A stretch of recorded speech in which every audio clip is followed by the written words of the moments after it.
Useful advice. If you stand still for a while, sooner or later a secret will attack you. This notification popped up before the eyes of the guy who had just been transferred to the other world.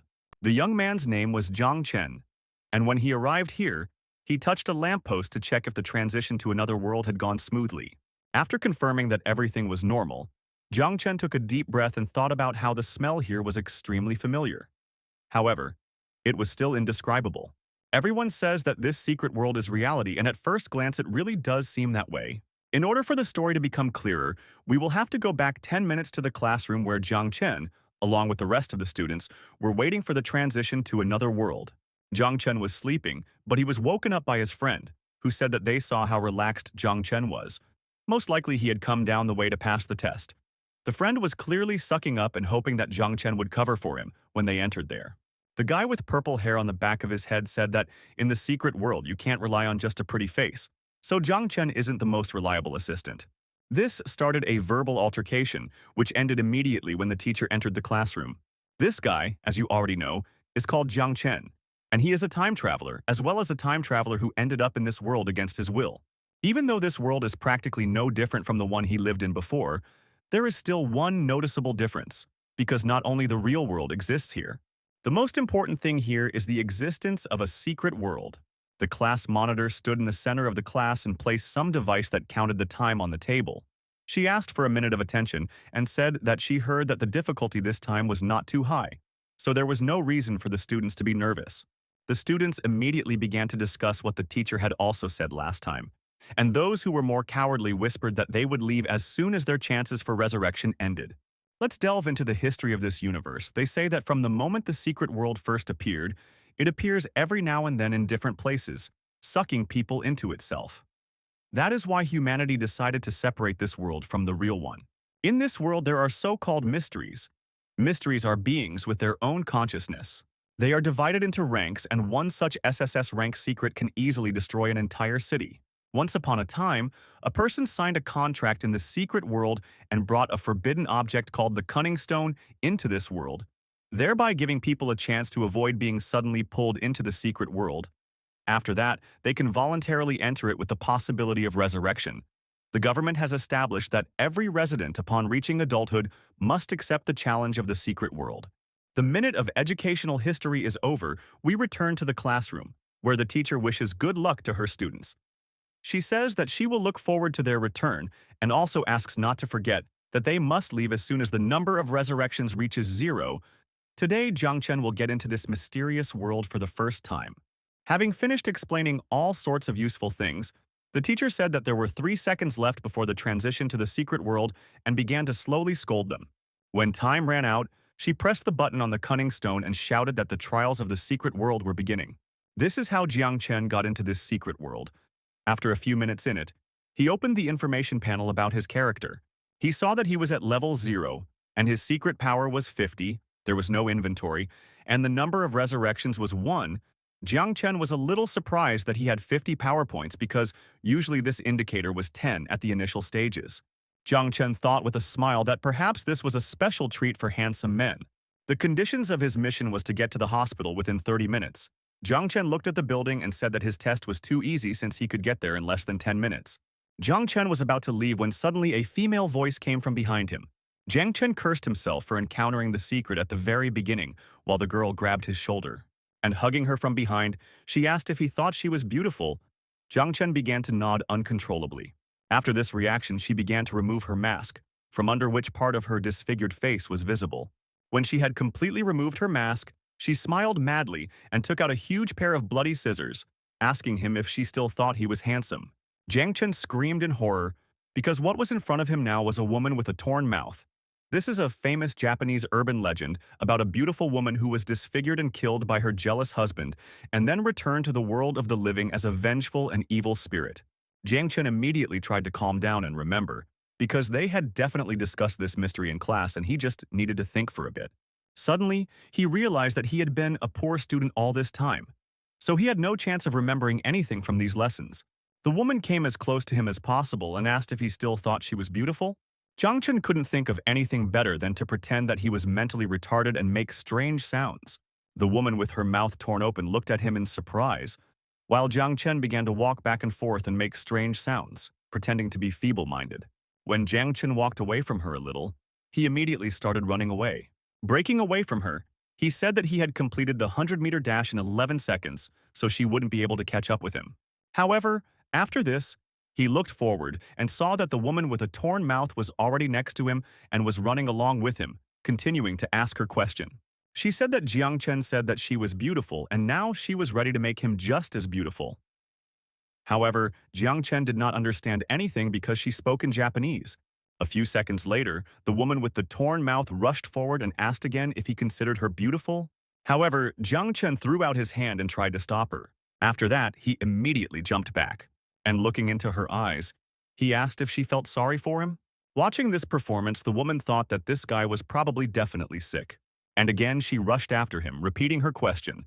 Jiang Chen ran away and did not understand what she needed from him and why it could not simply leave him alone.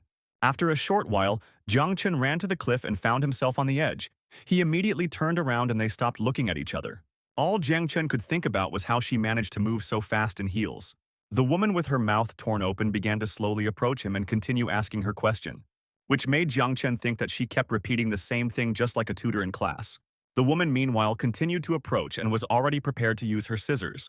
Inside, she was thinking that this little guy was being rather cunning because he was deliberately not answering her, and she decided that he should suffer a little, and to improve his performance indicators, he could deviate from the regulations. After that, she threw her scissors forward, which Jiang Chen tried to cover himself with his hands.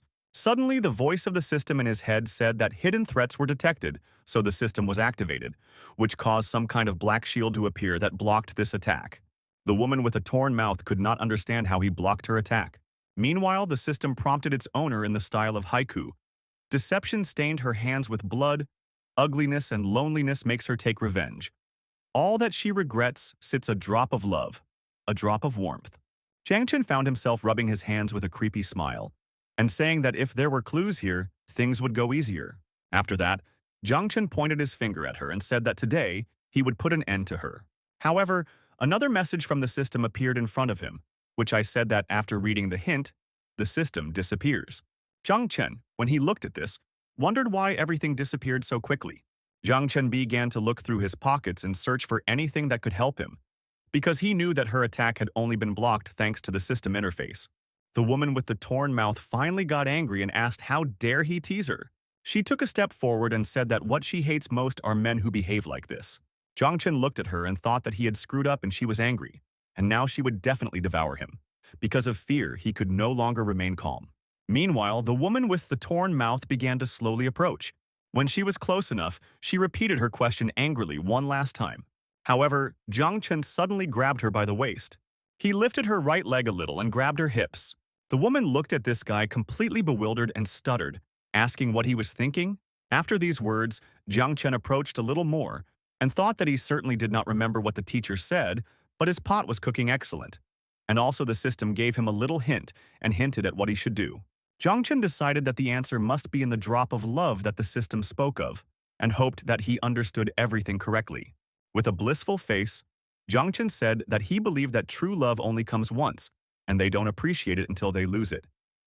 Therefore, if the universe gave him another chance, he would be willing to do whatever it wanted. However, the woman with the torn mouth lying in his arms ordered him to stop talking. Jiang Chen looked away and asked with a stupid face, "Doesn't she believe him?" The woman wanted to answer something. However, Jiang Chen suddenly kissed her harshly. She tried to resist a little, but blushing with embarrassment, she gave in to his gentle embrace. And closing her eyes, she surrendered to the power of this moment.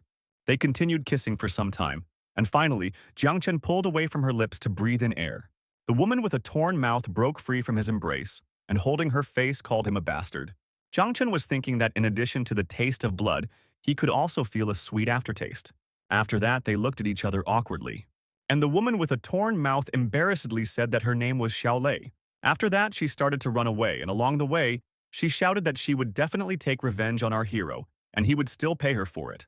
The guy, meanwhile, with a stupid face, said that the kiss with the woman with the torn mouth turned out to be very pleasant to the taste.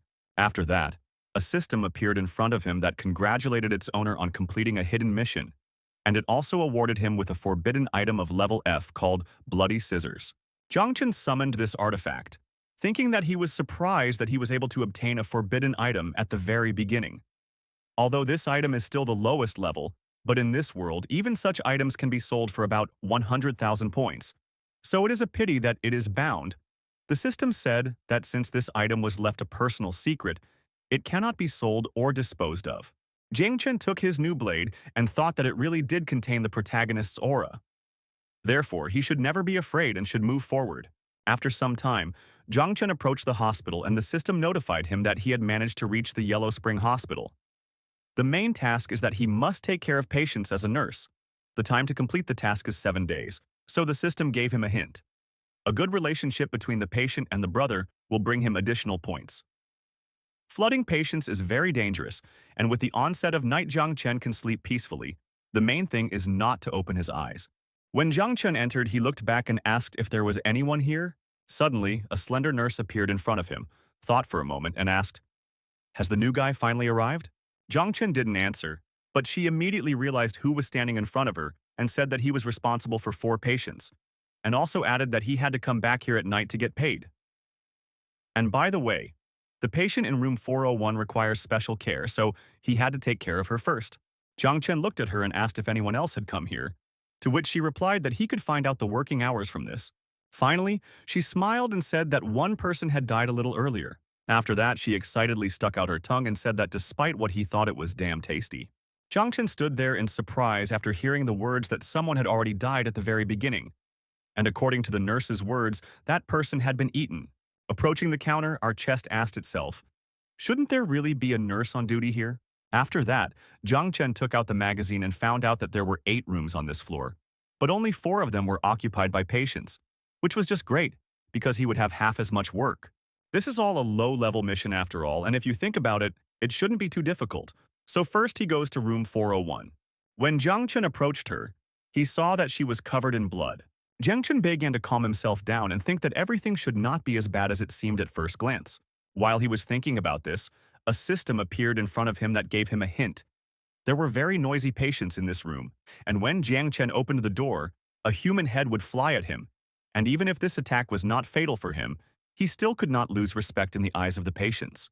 After Jiang Chen read this, he summoned his bloodblade and thought that he was ready for this.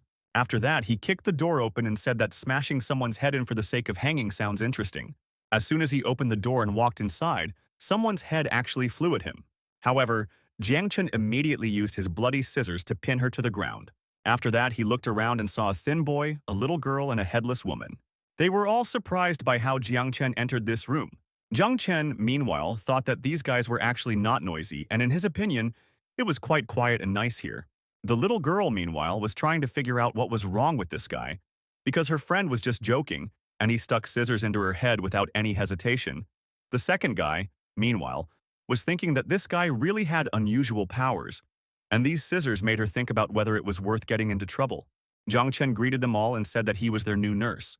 The head nurse told him that someone here needed special care, so he wanted to know who should he look after more carefully. Afterwards, he heard from below. He was told that she was the patient who needed special care.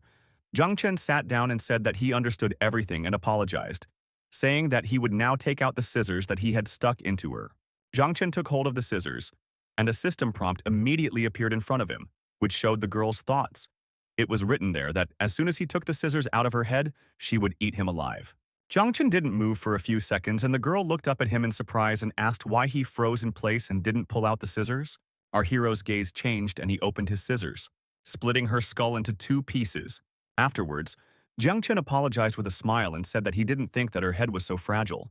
When he said this, the system appeared in front of him again and notified its owner that he had done an excellent job, and now these patients would be afraid of him and would not contradict him. Jiang Chen raised the bloody scissors to his shoulder and asked if anyone else here needed additional care. The girl and the boy immediately rushed to hug each other and tried to assure our hero that everything was okay with them. After that, the guy looked at the headless girl and asked if she wanted to say anything else. He also added that if she wanted, he could put her head back in place himself. The girl got scared and immediately started screaming that she could handle it herself. Inside, she didn't want this guy to hurt her in some strange way. While she was saying this, suddenly the loudspeaker started to announce that a nurse was needed in Ward 42. Jiang Chen thought that he had just arrived and they had already thrown additional work at him. The headless girl, meanwhile, took her head and Jiang Chen thought that after completing the head nurse's task, he could go home straight away. When Jiang Chen reached Ward 402, a system appeared in front of him, but instead of a hint, it was 3 dots. Jiang Chen thought that if there was no hint, everything would go smoothly. After that, he opened the door and asked with a smile, "Who called the nurse?" As soon as he went inside, a nurse who was covered in blood and had the ugly face of a monster pounced on him. Jiang Chen asked what happened here. Meanwhile, the nurse hugged him and made unintelligible sounds. The man hanging upside down said that she says that the baby is scared and asks for someone to calm him down. Jiang Chen looked at him and asked, "Here, what are babies?" The man pretending to be standing on the ceiling pointed at the crying baby, causing Jiang Chen to ask, couldn't they handle him themselves? The guy hanging upside down looked at the new nurse and asked, "Why is he needed here then?" Jiang Chen thought for a bit and said that this was a completely logical argument. Well, he also added that he wanted to see what would happen if he didn't do this. After all, he wasn't his grandmother. As soon as he said this, a system appeared in front of him that said that if patients eat medical staff who do not perform their duties, the main thing is that the nurse will not do anything to her. Jiang Chen immediately walked up to the child and took him in his arms with a sweet smile. Jiang Chen even began to tell him a fairy tale, thinking inside that he does not understand why everyone here loves to eat children so much. The child said that he just wanted to listen to a fairy tale and added that he was very hungry, so if his fairy tale was bad, he would eat it, to which Jiang Chen replied that he didn't care. The little boy immediately calmed down with the question, "Why is Jiang Chen so calm?" Jiang Chen meanwhile rocked him in his arms and said that a long time ago, there lived 4 babies with antennae on their heads. As soon as the baby heard the beginning of this fairy tale, he immediately began to scream that this was a bad fairy tale, and he was hungry and could not sleep when he was hungry, after which his face changed and he prepared to bite everything our hero. However, to his surprise, Jiang Chen took out his bloody scissors and shoved them into his mouth. After that, he looked menacingly at the baby and asked, didn't his mother teach him not to interrupt those who were telling stories? Finally, after a few hours, Jiang Chen's work came out to the smoking room, where worried students were discussing the fact that one of them had already been eaten by the patient. And considering that he still had 7 whole days left, it seemed that they were not being put. When Jiang Chen came in here, he said with a smile that he was forced to tell a story, which he was clearly unhappy about. They talked for a couple of minutes and discussed what had happened to them, after which the head nurse appeared. One of the students immediately tried to suck up to her and said that she had done an excellent job. But as soon as he said this, she hit him very hard on the head, because of which the guy lost consciousness and passed out lying on the floor. The woman looked at the other students and said that they all had unfinished assignments, as well as multiple complaints from patients, and they were simply useless creatures. After that, she handed them envelopes with money and told them that this was their salary, based on their success, and on each floor there were vending machines where they could buy food and drinks with their points. After finishing handing out the envelopes, the woman said that they could now go to sleep in the waiting rooms on their floors, and that the janitor should follow her because his bedroom was in the basement. Finally, she stopped and said that she wanted to warn them again, that at night everyone should sleep and under no circumstances open their eyes, no matter what happens, because otherwise they themselves will be responsible for their lives. After that, Jiang Chen went down to the vending machine floor and bought some food and water. He thought that they all got it in that, but no, 30 of them went to Water and Go, so the prices here are quite expensive. Jiang Chen suddenly noticed that there was a flashlight in this machine for 500 points, but he immediately decided that it didn't matter now because he didn't have enough money, and he needed to go eat and finally get some sleep because tomorrow's meeting was scheduled for 6 in the morning. As soon as Jiang Chen fell asleep, he dreamed of the strange world. There was a strange, heavenly prison in front of him, and Jiang Chen wondered how many times he had dreamed about this place this month. After that, he decided that if this was the case, he had nothing to lose and tried to go inside. However, the door was too heavy and Jiang Chen realized that he couldn't lift it. Jiang Chen lay down and thought that if he was given dreams about this place but was not allowed inside, then he would simply ignore it and continue to sleep. Meanwhile, Jiang Chen was sleeping peacefully in his waiting room. Meanwhile, one of the secrets had already visited him, but he didn't even bat an eyelid. The next morning, Jiang Chen went out to the general meeting and heard that some people were complaining that something was scratching at their wall last night. And also strange creatures appeared near the bed that were generally all night. Jiang Chen did not hear anything because he was sleeping too soundly, but he looked back. He asked me if it seemed to them that there were fewer of them. No one answered him. However, a girl appeared who called our hero by name. Jiang Chen looked at her and saw that she had arranged her clothes rather vulgarly, while the girl with a sweet face asked if Jiang Chen could lend her 50 coins. Inside, the girl was thinking that this was also the case at night. Something devilish was happening to everyone, and only Jiang Chen looked cheerful, so perhaps he had found some treasure that was helping him. The girl in the meantime approached him, took his hand and put it to her chest. At the same time, she said that yesterday she received only 5 coins and spent them on water, so she was very hungry all night and could not sleep. The girl, almost with tears in her eyes, asked if Jiang Chen would mind lending her a little coin. In return, she would do whatever he wanted. Jiang Chen saw that the main thing was coming and grabbed his head and said that the head nurse was already here, so they should get around this a little later. Inside, he was thinking that in 7 working days, at best they could earn 700 coins, and he was sure that the flashlight was not for nothing. It cost 500 coins, but he still didn't have enough money to buy it, and also, he was clearly not going to spend it on lending it to someone. The head nurse looked at those who remained and said that it was night. They had 5 losers, after which she asked, did she not express herself clearly? After all, she warned not to open your eyes after dark. However, she quickly calmed down and said that they should continue working, and as soon as they received the task, they should immediately begin to carry it out. After that, Jiang Chen took his assignment and headed to room 403. He thought that he just needed to take the medicine to the patient from this room. A little earlier, Jiang Chen asked the headless girl if there was anything interesting in this ward, to which she replied that they had not met. But she knew that the patients who ate their medical staff were in wards 403 and 404. After thinking for a bit, the headless girl said that they all ate them here, but just a little. And the guy hanging upside down said that it seems like last time she bit off her nurse's hand, and he hopes that at least this time, something will remain. Jiang Chen saw and noticed that even with a dog, she would not drink the data or medicine, and it would be a completely different matter if there was blood or coffee in it, but with broken glass it would become even better. After that, Jiang Chen added coffee and glass chips there, thinking that judging by the reaction of patients from wards 401 and 402, patients from wards 403 and 404 are not so simple, so you need to be more careful to investigate all the clues.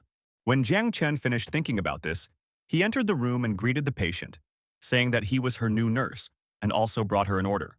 Inside, Jiang Chen was thinking that coffee cost 50 coins, so why couldn't she buy it herself? After that, he put the mug on her table and asked her to enjoy it. Inside, he was thinking that he was very glad that he had enough money, otherwise he would have had to sacrifice his blood. The patient took what Jiang Chen brought and carefully tried it. Suddenly, she said that the aroma and taste were simply amazing, and in one gulp she drank everything that was in that mug, after which her face twisted in pleasure, and the girl noted that it was incredibly delicious. After that, she looked at our hero and said that she really liked it, so she gives him this money and asks him to bring a mug of coffee every day. Jiang Chen was happy and said that he would do it without any problems. When Jiang Chen walked out of this room, he held the money in his hands and thought that receiving gifts from rich women was very pleasant. After that, Jiang Chen immediately went to the vending machine and bought 2 potatoes, a bottle of mineral water, and a pack of cookies, as well as a flashlight for 500 coins, because no matter how much it costs, it needs to be bought first. As soon as Jiang Chen bought the flashlight, the system pleased him because he received a special item, and so he unlocked a special task called the Sad Scream of the Bloody Night. While he was thinking about what kind of task this was, the girl he had spoken to this morning appeared in front of him. She was clearly traumatized and begged for help because a monster was chasing her. She also said that if he saves her, she will do for him whatever he wants. But as soon as she came quite close to him, Jiang Chen immediately slapped her. The girl fell to the ground, unable to believe that he had actually done it. After that, she looked up and asked why he did that, since they were actually classmates, to which Jiang Chen smiled and advised her to stop pretending. Jiang Chen, pleased with himself, said that he was able to see through her trick with ease, and he said that there should be a mole on Xiao Xiao's left breast, so next time he advises her to be more professionally secretive. When Jiang Chen said this, he thought that it seemed like this was an F-rank secret, and this was a good time to practice. Jiang Chen looked into his opponent's eyes and said that if a fight was inevitable, they should at least have some fun. After that, Mystery tore it off and laughed, asking how Jiang Chen could see through this disguise so easily, also adding that in return, Mystery would allow our hero to become prey. However, while the secret unknown was saying this, Jiang Chen had already plunged his bloody scissors straight into the neck of this secret. Tina took hold of the tip of these scissors and asked to wait at least a little. However, Jiang Chen continued to strike and say, well, this is not the first villain who died from excessive chatter. And in our hero's opinion, it is better to get close to someone and strike before it is too late. After all, if you chat for a long time, then death will be very fast. Dying. Tina cursed our hero and said that this scoundrel was cheating. Finally, the evening of the working day arrived. When the head nurse was handing out the money, she gave our hero 3 candies and said that he had done an excellent job and should take them for working so well, after which she announced that everyone was free to go. The rest of his classmates were upset because Jiang Chen received praise and even extra coins. They didn't understand how he was doing so well because he didn't even read the instructions. The class president asked everyone to calm down and said that this was only the beginning stage, which is why he wanted to suggest something. The man came to the center and said that it was only the second day, and they had already lost most of Odnoklasniki. So, as the class president, he simply had to say something. Looking at everyone else and taking a short pause, the guy said that, most likely if they do not work together, then none of them will call, and also added that money is weak power. These are words, and if they want to change their lives, then they should take advantage of this opportunity. After that, the president announced that he had received some kind of blade. He immediately took it out and said that although it is not a forbidden item, it is still capable of harming the mysteries, and he is also very concerned about the flashlight, and they will only be able to get it when they save up the necessary amount. So he suggests coming up with a way to earn as much money as possible and buy this flashlight. Jiang Chen immediately realized that the reason he had planned all this was because he wanted to know why the main nurse had praised only him, and he also wanted to get the coins of the other guys, and this was not a bad idea. However, Jiang Chen decided that he was not interested in this at all, so he said goodbye and said that if that was all, then it was time for him to go and rest. The president looked at him and asked, "Is he really not going to work together?" Jiang Chen said that he didn't want to, and the president added that if Jiang Chen was caught, he could find the president on the 7th floor. After all, he had a blade, and he would protect him if anything happened. Jiang Chen said that he would think about it and said goodbye again. After that, Jiang Chen returned to his waiting room and decided to see what a flashlight was. The system said that this flashlight can illuminate the darkness and drive out shadows. It is an indispensable item for night walks. However, the hero was interested in a quest called the Sad Scream of the Bloody Night. This quest is related to the flashlight. That is, the quest literally tells him to leave the room in the middle of the night in search of clues. Jiang Chen thought that even though the main thing the nurse told him was not to open his eyes in the middle of the night, he still had these specific items in a system, so there was no point in staying here. Jiang Chen calmly lay down on his bed, thinking that the results of the first mysterious test were extremely important, and if he completed the main quest now, he would be guaranteed a place even despite his grades on the entrance exam. However, if he succeeded in completing the special task, then the best schools would want to get him, and this would be another step towards the top. Jiang Chen also continued to think that of course there remains the option of teamwork. But this is a mysterious world, and it seems that here it pursues its own interests. Therefore, this option is not suitable for him at all. If in the end, the president was not a good person and followed his selfish motives, Jiang Chen succumbs to it and decided to go to bed a little earlier all this and see what happens tonight. A few hours later, Jiang Chen woke up. He looked at his watch and it was already 10 p.m. Looking around, he wondered why he was in a hospital ward. Looking at the destroyed place where he was, Jiang Chen realized that this was probably the true appearance of the hospital. Jiang Chen turned on the flashlight and a timer immediately appeared above it. This flashlight only lasts for 3 hours. Jiang Chen thought that he had a feeling that this time everything would be much more dangerous than he thought. However, for now, everything looks quite peaceful. After that, Jiang Chen walked to the door and felt that there was someone there. He decided to look through the peephole. However, he saw that someone was also looking at him from the other side. Jiang Chen was a little scared and stepped back, after which he heard someone screaming. The unknown person said that he was being chased and he asked Jiang Chen to open the door and let his classmate in. Jiang Chen looked at the guy trying to knock down his door and thought that this voice clearly belonged to Li Mengwei. And even though this guy usually behaved quite quietly, now he was clearly out of his element. Jiang Chen listened to his screams and thought that he couldn't open this door because he didn't know what was behind it, and their husband had resurrection. So he wouldn't rush because otherwise he could harm himself. Meanwhile, an unknown mystery was using alien voices and trying to force our hero to open this door. After a few minutes, Tina realized that Jiang Chen was not going to reveal anything and called him a bastard before slowly leaving. Jiang Chen thought that perhaps the problem had resolved itself. After that, he heard behind him the voice he had just heard outside the door. Jiang Chen immediately looked back and shone the flashlight, wondering how the monster got here. But as soon as Jiang Chen shone the flashlight, the secret began to disappear, loudly cursing.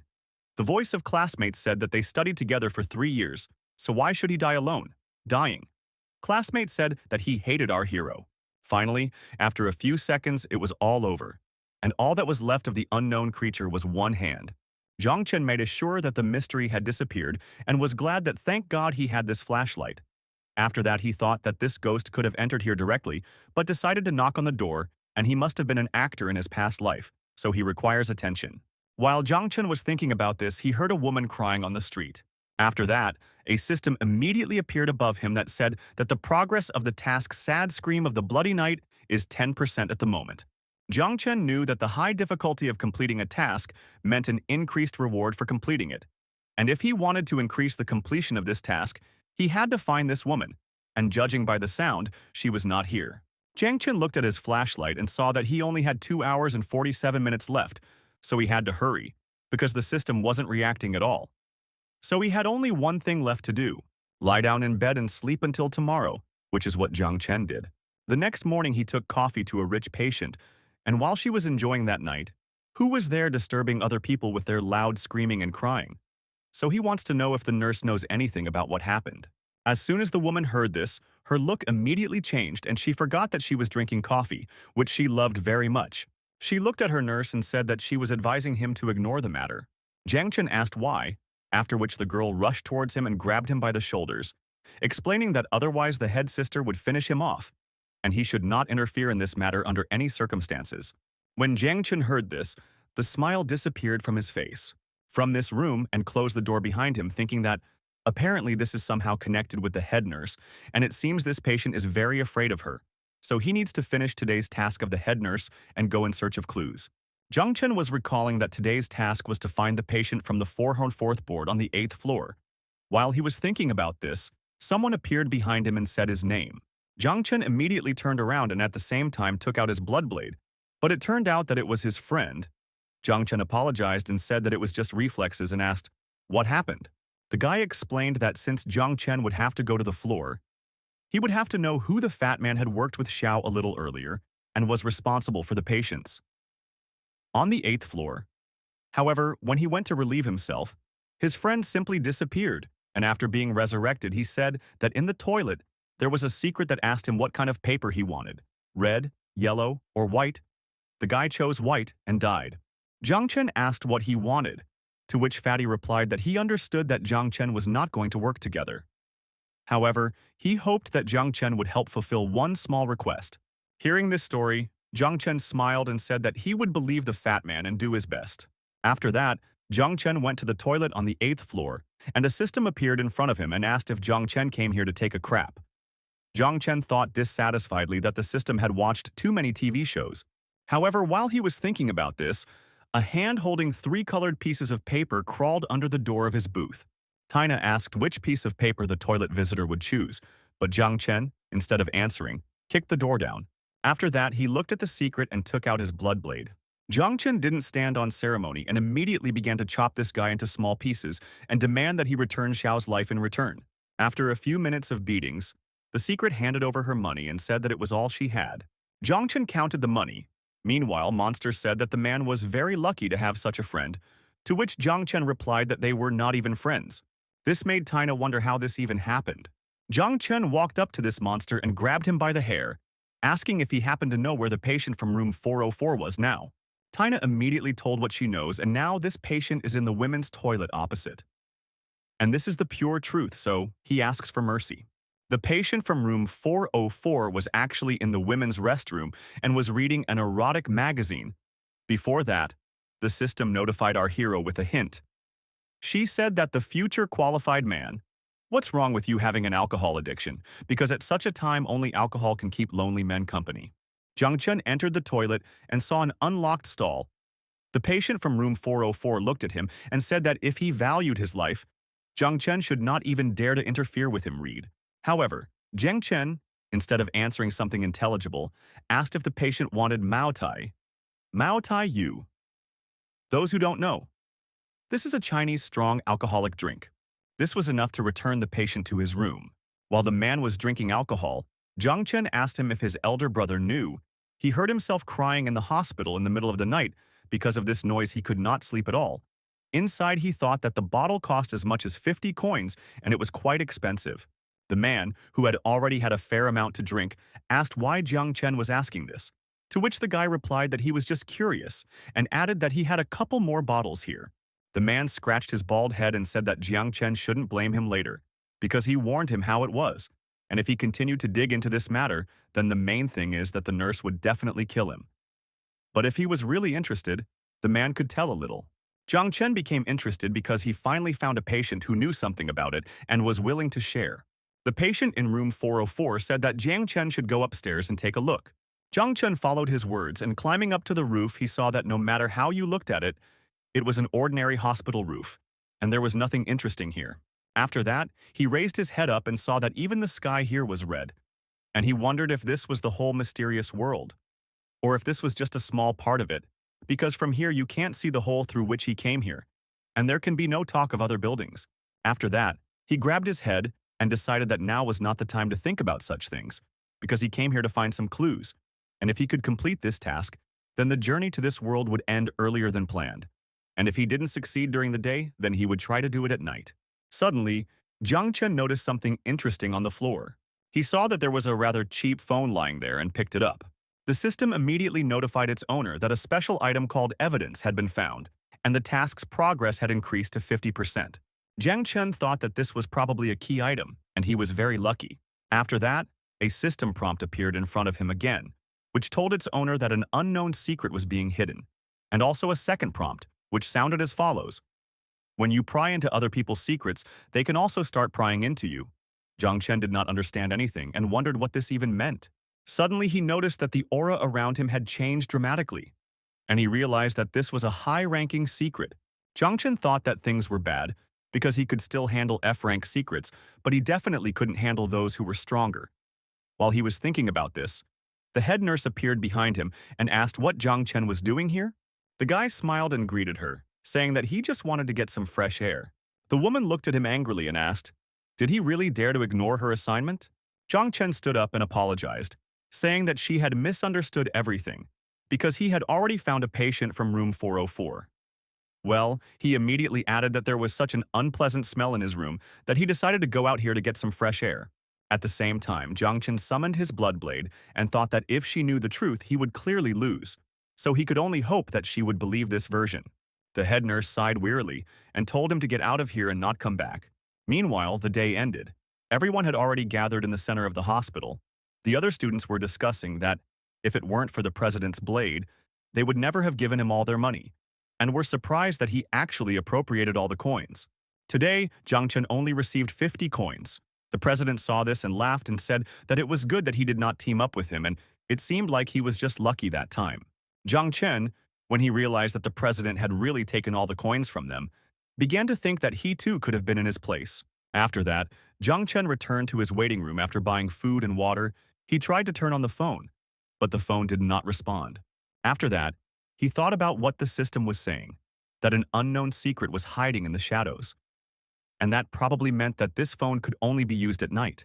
After a few hours, the phone finally worked, and Jiang Chen was happy because it meant that his prediction had worked. When Jiang Chen opened this phone, he saw that there was only one video, 13 seconds long. Jiang Chen clicked on it to see what the video was. On the phone, he saw himself watching this video, which is why he gets into an infinite recursion. Jiang Chen is braiding this on camera. He took out some but something and cut himself, after which, on the cheek of our hero, also appeared, because of which the hero realized that this video was synchronized with him. The video continued, where Jiang Chen had already taken out another blade and tried to kill himself. Jiang Chen began to beg him to stop. However, the guy did not even think about stopping when suddenly, Jiang Chen remembered that he had a powerful flashlight. After that, he immediately took it out and shone it on himself through the phone. Jiang Chen on the other side of Nu began to suffer from pain and beg for the flashlight to be turned off. The phone became too hot, causing Jiang Chen to drop it on the bed and think that it was damn dangerous. It was a good thing he had this flashlight, otherwise he would have been dead by now. Friends, I spend a lot of time and effort retelling a single manhua. It takes several days, and my videos don't always pay off. If you like what I do and want to support me or see more of this manhwa, Please use the super thank you feature. It really helps. And a huge thank you to everyone who watches the video to the end. I really appreciate it. Zhangchen realized that even though it was a key item for the mission, it was still very dangerous. Suddenly, Zhangchen saw that the video had changed and now it was 27 seconds long and it was probably the original. Our heroes turned on the video and saw that it was being filmed by one of the patients. The nurse was trying to break free from his hands and begging him to let her go. And meanwhile, the owner was talking on the phone about how strong she was and how he liked it. The girl tried to hit him and continued to beg him to let go. However, with one movement, the guy tore into her clothes and asked, "Does she really want to drink that thing again?" Even though he was so kind. After that, he threw the girl away and Jiang Chen saw a birthmark near her mouth. This means that the girl in the video is the head nurse in her youth. However, until now it was unclear who the man in the video was. When Jiang Chen watched the video to the end, he was surprised that the task progress did not increase and realized that he was probably missing something. Jiang Chen started using rewind to find any clue and finally found the room number. The progress of the task increased again, and Jiang Chen smiled because he was getting closer to the solution. That same night, he went to the room he saw on the video. Climbing the stairs 10 floors up, he said it was incredibly difficult and he wanted to go in the elevator. She told everyone that it was too dangerous. He finally reached the 14th floor because room number 1401 should be on this floor. However, when he tried to open it, he heard the sound of heels, so he decided to hide. He saw a girl who was dressed like a head nurse and holding a blade in her hand. Jiang Chen quickly realized that this was just an ordinary nurse and not the head nurse. The nurse walked past without noticing anything suspicious. Jiang Chen was glad that he was fortunately not noticed. Suddenly, Jiang Chen asked, "When did another nurse appear here?" As soon as he thought about it, strange secrets appeared, who called our hero Big Brother and tried to hug him and play with him.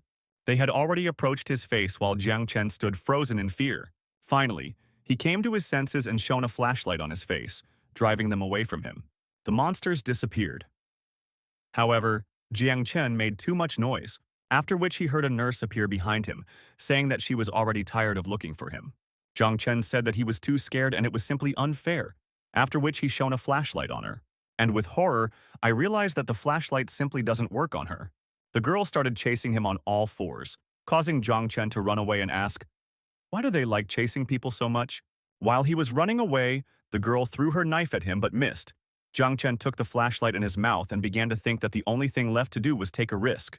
After that, he broke out onto the roof of the building, and he began to watch the nurse, who did not dare to follow him. Jiang Chen thought that his intuition, thank God, worked because when a person gets into such a situation, he reflexively starts to run away. However, given the speed of the nurse, she would certainly catch him. Jiang Chen also realized that the clue related to that cry was fear, because all the patients were afraid to cry and this was reflected in the medical staff. This meant that the source of the crying was on this roof, which meant that he was almost there. While Jiang Chen was thinking about this, he suddenly heard the voice of a little girl. He immediately looked back and saw that the little girl wiped away her tears and asked, "Who is this guy standing in front of her?" At the same time, a system appeared that showed the thoughts of this girl. She did not understand. Why is everyone afraid of her? Because she just wants to eat delicious things and play and chat with friends. Jiang Chen walked up to her and stroked her head and said that she was beautiful. Her name was Xiao. After that, he added with a smile that he came here to play with her. They went down to the 14th floor to the vending machine, where Jiang Chen bought her a lot of sweets. After that, Jiang Chen asked her if she wanted to join him, and she replied that she was ready to go anywhere with her older brother. Jiang Chen thought that this was a very kind and innocent girl, and it was a pity that he didn't know where she was now, even if he didn't have both. They moved on. Jiang Chen understood that until she was nearby, the nurse would not appear, so it was time to find the first 1D400 board and find out what really happened there. They finally found the right room, and Jiang Chen found it slow to enter. Because Jiang Chen slowed down, the girl bumped into his leg, and she asked, "What happened there?" However, Jiang Chen immediately covered her eyes and asked her not to look there. Looking at what was happening inside, Jiang Chen wondered how something so dirty could happen here. In the middle of the room, there was a man, crucified, with rotten pieces of bodies lying around. Despite this, Jiang Chen thought that it looked simply terrible. Suddenly, he saw that the same nurse he had met in the corridor approached him. The man apologized and said that he was really sorry. However, despite this, the nurse pierced him with her blade. Jiang Chen tried to understand what was going on here and closed the little girl's eyes. There were huge pools of blood on the floor. His skin was torn off like some kind of duck. From this, Jiang Chen even held back the calls that it was impossible for the little girl to see this sight. However, suddenly the man noticed that someone was watching them. He quietly asked for help, after which the nurse brought him another cut. And with this movement, she cut off his tongue, which fell to the floor. Jiang Chen watched this whole scene and didn't understand what he should do now. Suddenly, Jiang Chen froze in place in surprise. He did not understand how this was possible. The whole scene started again and the man was fully recovered, and the nurse killed him again. The little girl took our hero's hand and said that she felt good, and therefore wanted to go back. Jiang Chen said that it was a good idea and asked her not to open her eyes just in case. After that, they finally reached the roof after a few minutes. The girl asked if she could open her eyes yet, to which Jiang Chen replied that yes. And when she opened her eyes, she saw that he was holding a huge candy in his hands. The girl was delighted and asked if this was really for her, after which Jiang Chen gave her the candy and said that he was glad that she liked it very much. The girl looked at him with a sad look and asked if he would ever come and play with her again. Jiang Chen smiled and said that he would definitely come, after which he patted her on the head. Look up Jiang Chen saw the system that said that the progress task was already completed by as much as 70%. Jiang Chen realized that there was very little left until the task was completed. After that, he decided to return to his room, and on the way he thought about the fact that in addition to the recommendation for admission to prestigious universities, those who completed the special task alone are also given a full 1 million. And this is despite the fact that he was transferred here from another world, although his family remained the same as in his past life. Thinking about this, Jiang Chen remembered his sister, and he firmly decided that he had to complete this task so that in the future, his sister could not deny herself anything. However, while Jiang Chen was going down, he suddenly noticed the president coming up the stairs. Jiang Chen realized that the president had most likely already managed to accumulate 500 coins, which meant that he had also received a special task. The president looked at our hero and said that it turns out that Jiang Chen really got here, and this means that they received the same clue. After that, the president's face changed a little, and he said that Jiang Chen should not dare to stand in his way. Jiang Chen passed by and said that he would advise against going there because, although he doesn't care about the president's death, he still wants to remain a good guy, and the little girl has already returned. So what? So going to the 14th floor is suicide. When the president left, he said that in fact, Jiang Chen was able to return from there alive, so the president is also watching. So Jiang Chen does not even dare to think that he can get the reward alone, because he must also get the reward no matter what it takes. The next morning, one very furiously screamed, "Is this some kind of joke?" Because her task was to give the patient a forced injection, and the difficulty of this task E. And her cool friend hugged her and said that she had long thought that something was wrong here if she first got into the mysterious world, so the difficult task had to be limited to rank F. But despite this, they were given such a difficult task. One of the guys also said that they also killed 13 people, and these 13 people died after Ye Qin signed a contract with a spirit. Each of these 13 had their own spirits, but only she was able to survive among them. One of the students opened the system and confirmed that he wanted to leave the secret world, saying that he had enough of these games, and even though they still have resurrection, the pain here is quite real, so he doesn't want these creatures to torture him to death. The girls said that the guy was right, and they also decided to leave. Jiang Chen, meanwhile, was thinking that it seemed like today's task was forcing many students to quit this game. After that, Jiang Chen looked back and saw the president. He realized that he managed to get out of the 14th floor alive, and it was simply amazing. The president walked past and asked those who wanted to leave if they still had any resurrection points left. However, the two awkwardly looked away. Jiang Chen asked in surprise, "What kind of reaction was this? Had they already died?" The president said sadly that after they passed each other on the stairs yesterday, he was killed by a nurse on the 14th floor. She replied that yesterday, when she was cleaning, the ceiling fell on her. And Fatso said with a smile that he was crushed by the closet. Jiang Chen looked at them in surprise and asked what they were doing here if they had no resurrection points left. And if they died again, they would die in the real world too. She looked down and said hesitantly that if they could complete the main task, then they would have a garden to enter Qingdao University. And moreover, after these secrets set her fighting spirit became even stronger. So she decided that she would not give up so easily. After that, she got into a fighting stance and said that today she would complete the task and show them how strong she was. After some time, Jiang Chen finally put a forced reaction on this old man whom he treated to alcohol. He thought that the task was not so difficult because he found an approach to these patients. Meanwhile, the old man had already gotten completely drunk and squandered what was planned for today by making love with his wife. As he left the room, Jiang Chen wondered how everyone else was doing. She was like, when he came out, he saw that the president was waiting for him outside. Jiang Chen bought a can of cola and asked what he wanted to know. Or did he come here to ask for help with his task? Jiang Chen did not hear the answer and immediately said that he refused because he had no reason to risk his life for someone else. However, unexpectedly, the guy bowed deeply and said that he apologized. He said that he deeply apologizes for what happened earlier. After all, he had no other choice.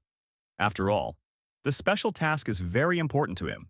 Jiang Chen said that he had never done this before, and the president had no need to apologize to him because Jiang Chen did not give him her coins.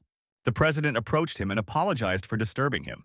After that, he passed by and said that, to be honest, he received a patient who was familiar with the head nurse. He told him that the main nurse was responsible for Ward 1.401. That is why he decided to go there. However, he did not think that he would have to lose his chances for resurrection. The president also said that he was advised to go to the main nurse's room. But judging by the fact that he has no more resurrections, the president will not go there anymore. Jiang Chen, when he heard this, immediately hugged him and asked him to repeat what he had just said. The president was surprised at how quickly Jiang Chen changed when he heard about the head nurse's room. The hero smiled stupidly and said that they were actually odnoklasniki, so he couldn't just leave his friend in trouble. And also added that yesterday he even avenged Xiao Jun, and if the president didn't believe him, he could ask Xiao himself. Jiang Chen quickly came up with a plan. How to force the patient. The class president is responsible for the injection. The patient, meanwhile, sat on the bed and ate chips, thinking that it looks like he will have to ask the head nurse to change his bed again. Suddenly, someone knocked down the door to his room. He was surprised and looked at who did it, and saw that it was patients from wards 401, 402, 403, and 404. He asked in surprise what they needed, after which his grandfather attacked him. Jiang Chen and the president stood outside and heard the sounds of the injection being successful. The president who saw this thought that these were E-rank secrets, which meant that Jiang Chen really knew how to command them. After that, Jiang Chen received information about where the head nurse's room was and walked to the elevator, thinking that according to this guy, the head nurse usually rests on the 4th floor and this is the only elevator that goes there. Jiang Chen walked in, or where was another secret. The two of them stood quietly as the elevator moved down. Tina looked at our hero and asked, "Is he really going to the morgue?" Jiang Chen replied that he was. When Jiang Chen said this, she was immediately incredibly surprised and thought that he must have taken some patient's medicine because even she was afraid of those ghosts, despite the fact that she herself was not human. Oh, look how cute. This secret decided to share information with the viewers. But you still have to listen to me. This hospital has been around for several hundred years. In addition to treating patients, this year, the detail sends dead bodies to the morgue. There are bodies stored there that have never been identified, which is probably why it is so quiet there. Even though they are corpses, they often like to come outside to play. When she told him this, Jiang Chen was surprised. Could the dead really come out to play? The girl thought about it and said that it was really strange. And it was also added that in order to illuminate their main thing, the nurse hangs a red sign on their hand. After that, she raised her right hand with a smile and showed that exactly the same sign was hanging on her hand. She looked at her hand and understood why Jiang Chen wasn't surprised. There was nothing on her hand at all. The girl immediately began to worry and asked, "Where did she lose her identification bracelet?" Jiang Chen picked up this bracelet and asked, "Is this what she is looking for?" The girl immediately took it and wondered when this guy managed to steal it. After that, the elevator arrived. She looked where they had arrived and said that apparently the elevator itself had decided where to take them, when suddenly she realized everything and said that things were bad. She started hitting the buttons and saying that the elevator had taken them to the minus floor, and so they needed to quickly close the door. Jiang Chen wondered why she was so upset. The girl, meanwhile, was trying to close the doors and was swearing because the door in this elevator was always jamming and it should have been fixed a long time ago. When they realized that they couldn't close the elevator door, the girl hid behind the door and our guy looked out. There he saw some boy. The man immediately looked back when he realized that someone was watching him, and it turned out that it was an ordinary zombie.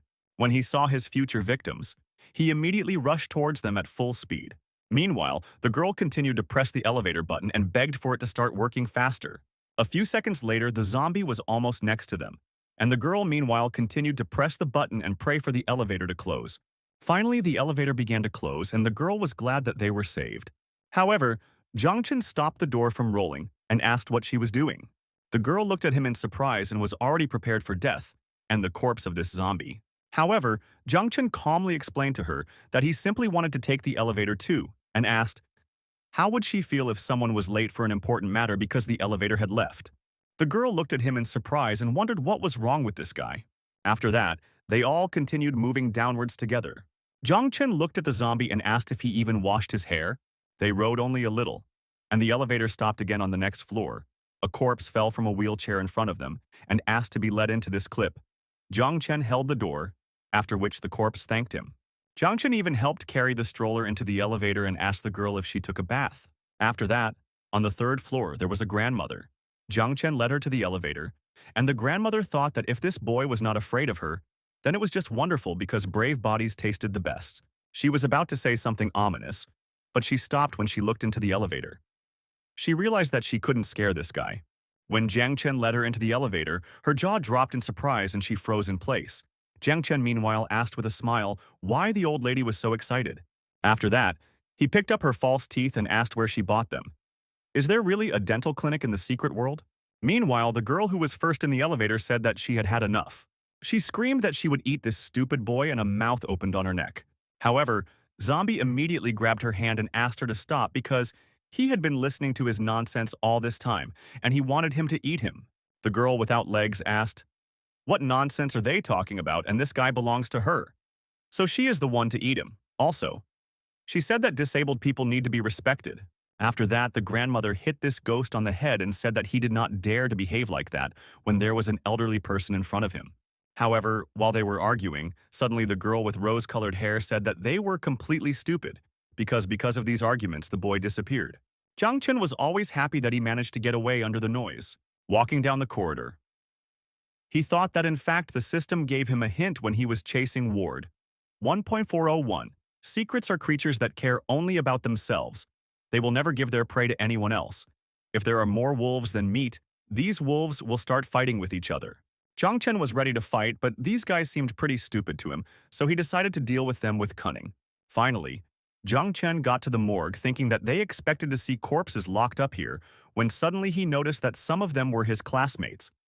Meanwhile, the system gave him a hint and said that this is a very quiet place, and there can be no contemptuous looks and harsh voices because only here can you get a good night's sleep.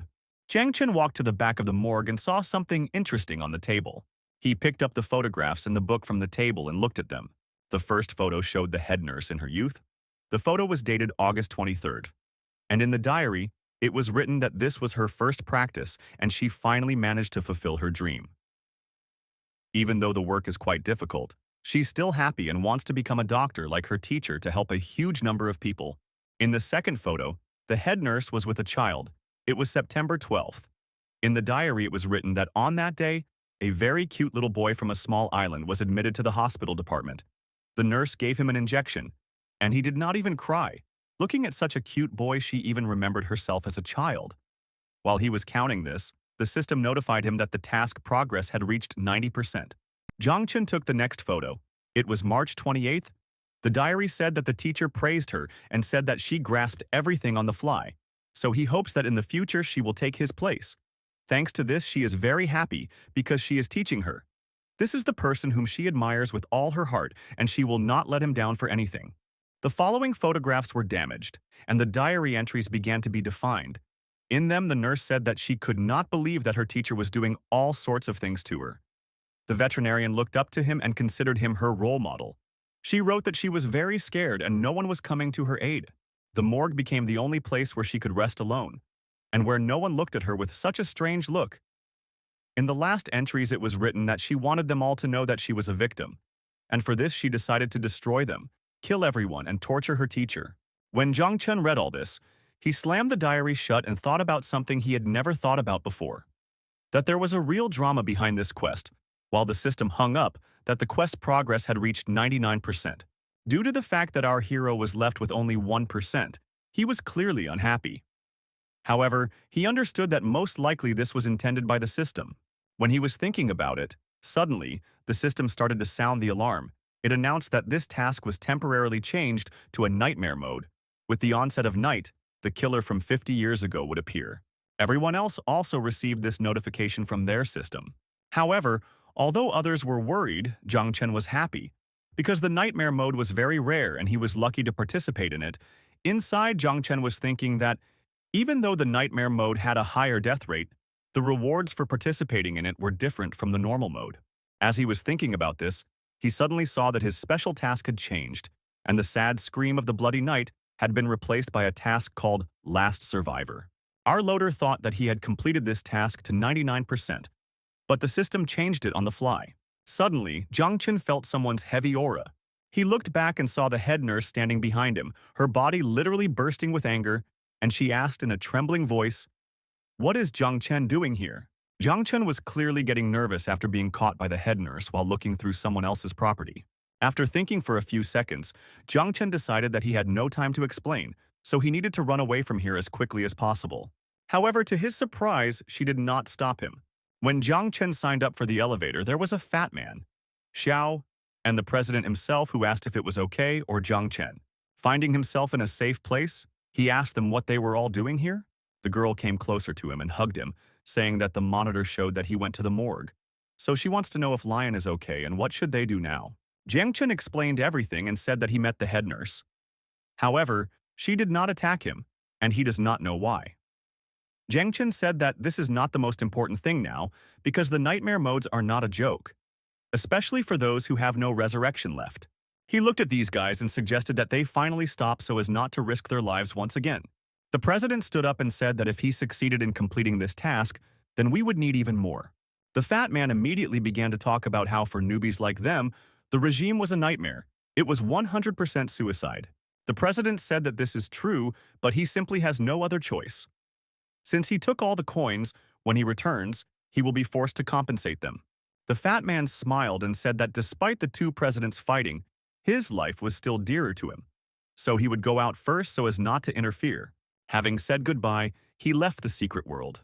Jiang Chen looked at the president and said that life is given only once. If he dies now, there will be no second chance.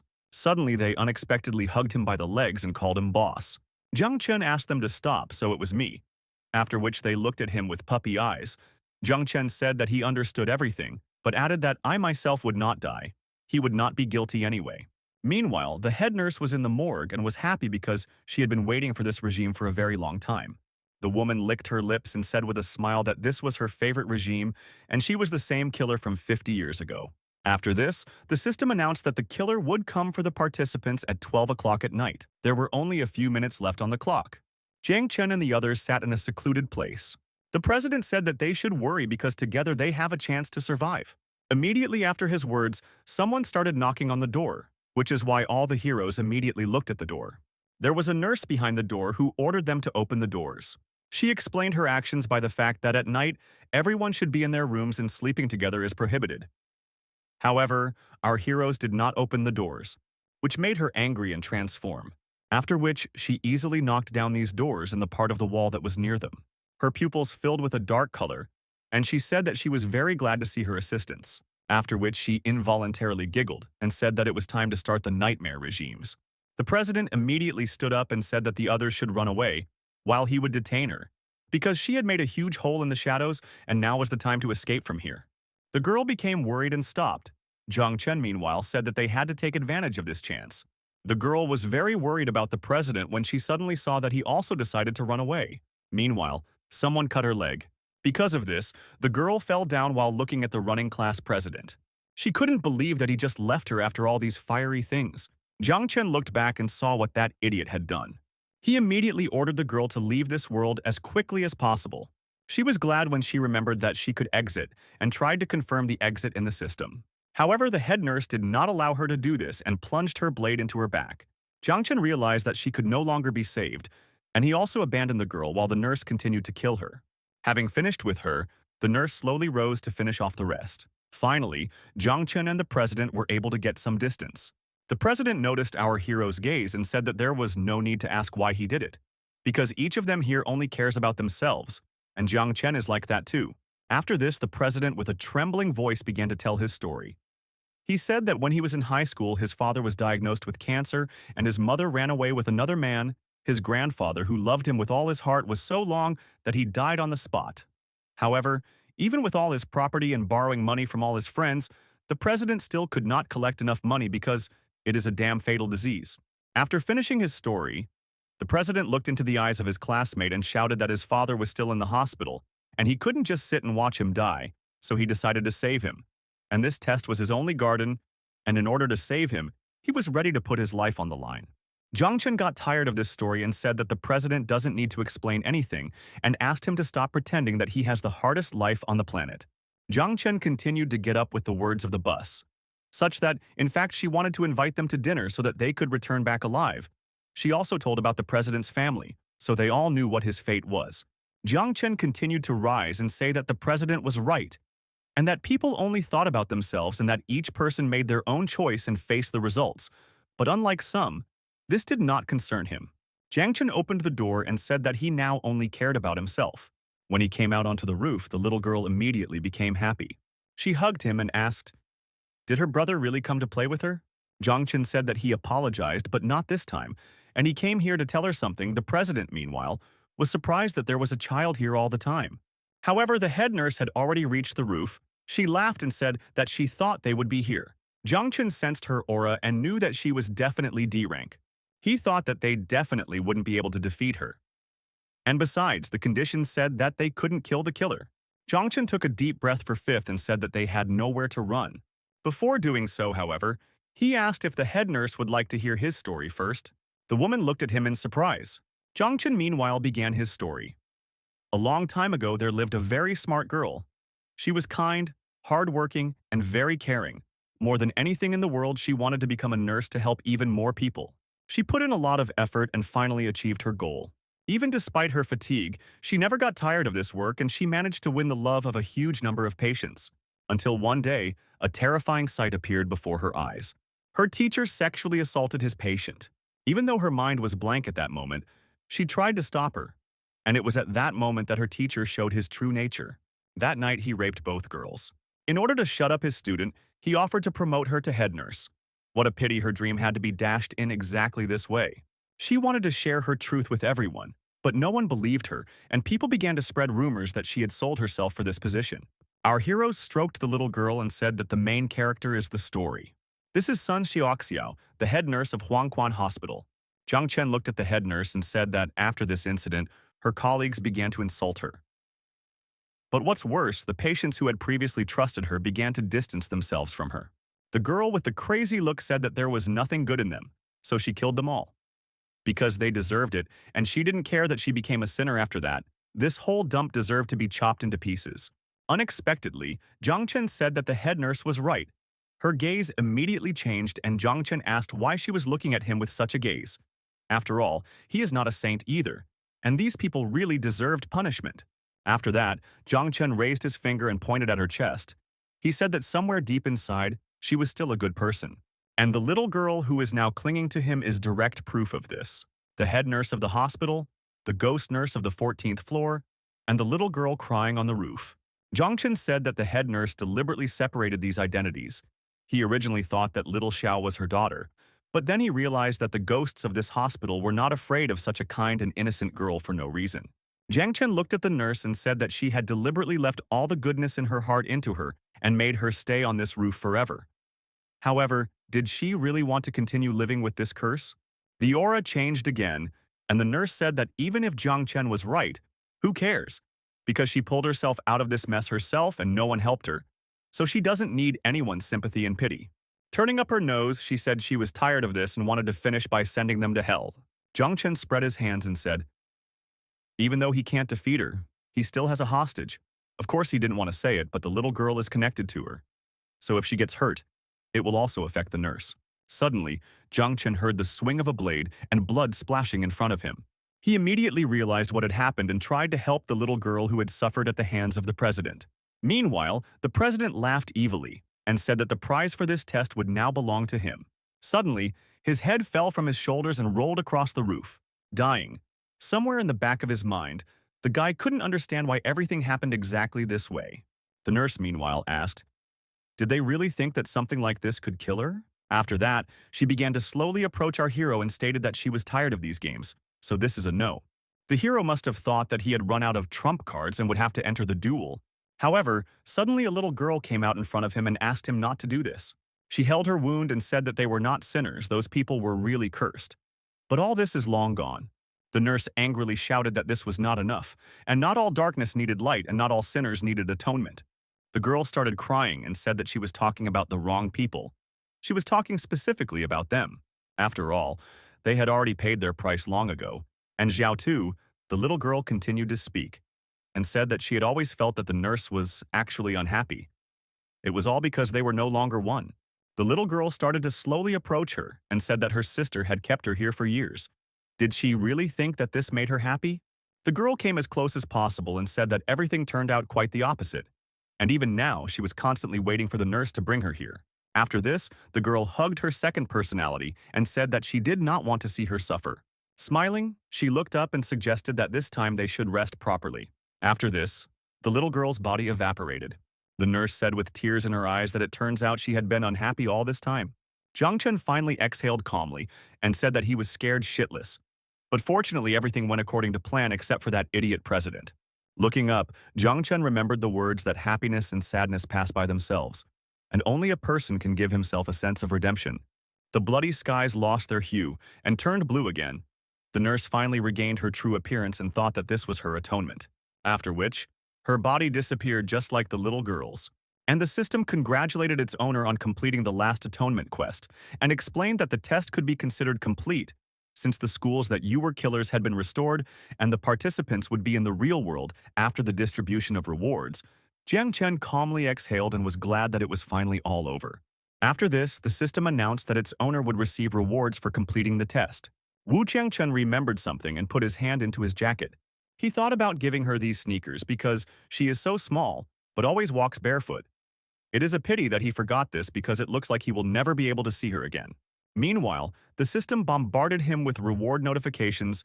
Jiang Chen received an individual S score, level increased to 1, physical strength plus 5, additional physical strength plus 50. Jiang Chen also received the best burial urn. If you open it in the secret world, you can get some things to complete the quest. Xiao Xiao's medical bag? It contained 5 screws, fast-acting heart pills, tranquilizers, and hemostatic agents. Jiang Chen also received a forbidden item, rank E, a special uniform in the color of blood, clothes in which endless resentment has accumulated. After the owner puts it on, it will be no different from the secrets. When Jiang Chen read all this, he said that he had simply had a huge harvest this time. After that, he received a notification that Jiang Chen was returning to the real world. Suddenly, strange notifications appeared in front of him that unknown interference had appeared upon returning. Jiang Chen immediately remembered that there was nothing like that written in the textbook and began to noticeably worry. After that, a notification appeared in front of him that he would be moved to an unknown space. Meanwhile, those who escaped were in the classroom.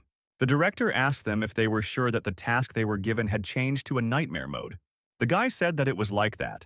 And when he left, Jiang Chen, the class president, and Xiao remained there, as he also said that if the task had not become a nightmare mode, he would not have been able to leave in advance. The man looked at the life counter and said that there was only one left now. The fat man thought for a moment and said that it was probably Jiang Chen. He asked, "Does he really think that if the president died, this guy could call?" The president asked them to shut up and said that you haven't come across this nightmare regime in school for many years. So it doesn't matter who ends this regime, he will be the pride of this school. The teacher came into the classroom and said that the assignment was actually already completed, so why couldn't he come out yet? Meanwhile, the girl with pink hair said that this was all quite strange. Jiang Chen was currently in a place that reminded him of the place in his dream. He didn't understand why he was brought here. However, this time, the gate, which had previously been unable to open, opened by itself. Jiang Chen walked inside and said that he hoped there were no traps here. When he entered, a system appeared in front of him and said that it welcomed a subordinate of the heavenly firm named Jiang Chen to the heavenly prison. After this, some strange energy began to enter our hero's body. Closing his eyes, he realized that he could feel everything in this place. Everything in the prison was under his control. This means that it is not just a dream but a real place. However, no matter what happened, Jiang Chen still felt a little angry. He looked at the spider that appeared in front of him and asked, "Why is the prison so dirty?" After that, Jiang Chen felt some noise and looked back. Walking a little further, he clearly heard that there was some kind of sound coming from this very floor. Finding himself here, he simply walked down and saw someone's female feet chained in chains. He immediately became happy because he thought that this meant that he now had his own servant. However, when he looked higher, he realized that he had started to rejoice too early because she had no head. With a stony face, Jiang Chen thought that he knew that he shouldn't expect anything from this place. After that, a system appeared that gave a description of what was happening. This is prison cell number 1. The prisoner is the headless dark spirit Xiaoman. The sympathy level is 0. The system also gave instructions and explained that increasing the sympathy level will allow better control of the prisoner and will give a chance to get some of her abilities. When Jiang Chen read all this, he paused for a moment because he wondered what level of secret this was. After all, the feeling of pressure was the same as the head nurse. The first thing he did was to make friends and greeted her, then asked if she wanted to have something to eat, like a hamburger or a meat pie. With these words, he tried to calm himself down. Because the feeling of pressure was still growing, Jiang Chen was trying to figure out what to do. He walked around her and said that he could do anything at all, offered her a glass of iced coffee, but realized that she was headless and therefore did not use anything to drink or answer. After that, he said that he could even tell her a scary story or bring some handsome man or beauty. None of this worked, and Jiang Chen decided to use his last trump card. He asked if she wanted to go out for a walk. As soon as he said this, the headless girl brought her legs together in pleasure. It was clear from her body that she was not against going out for a walk. A clue appeared. It contained a poem about how someone stole her head, so she had to go outside to find it. When Jiang Chen said that they were going out for a walk, her sympathy level went up by 5. After that, Jiang Chen extended his right hand and said that if she listened to him, he would help her find her head, because he thought that the level of sympathy had increased.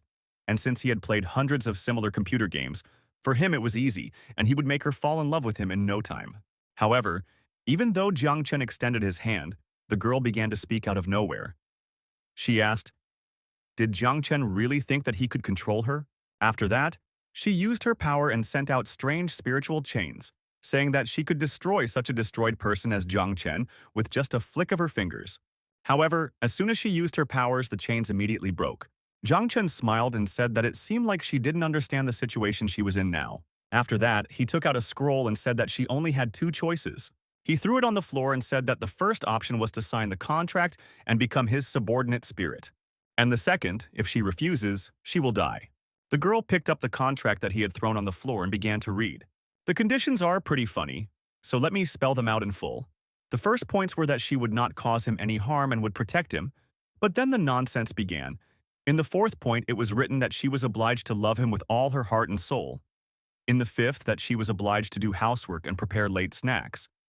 In the 8th point, it was written that she was obliged to provide her master with physical and mental happiness and health for a long period of time, and also help defend against all attacks of secrets. The girl squeezed the contract in her hands and, looking at his satisfied face, said that he was too impudent.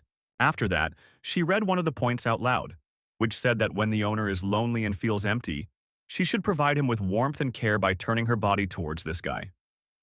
She asked how he could even write such a thing. However, at that time he was smiling contentedly. The woman said that it was simply disgusting, and that she would rather die than be humiliated by some person. However, she suddenly noticed that in the contract, the last clause stated that as the owner, Jiang Chen must help her find her head, causing her to stop. Meanwhile, there was a commotion in the classroom because Jiang Chen still hadn't returned. And finally, after some more time, he appeared in front of them.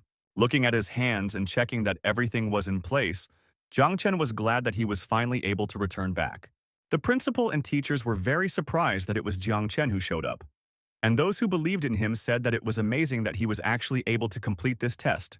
The director and teachers quickly came to their senses and began to hug him and say that if he was very tired, they would prepare tea for him.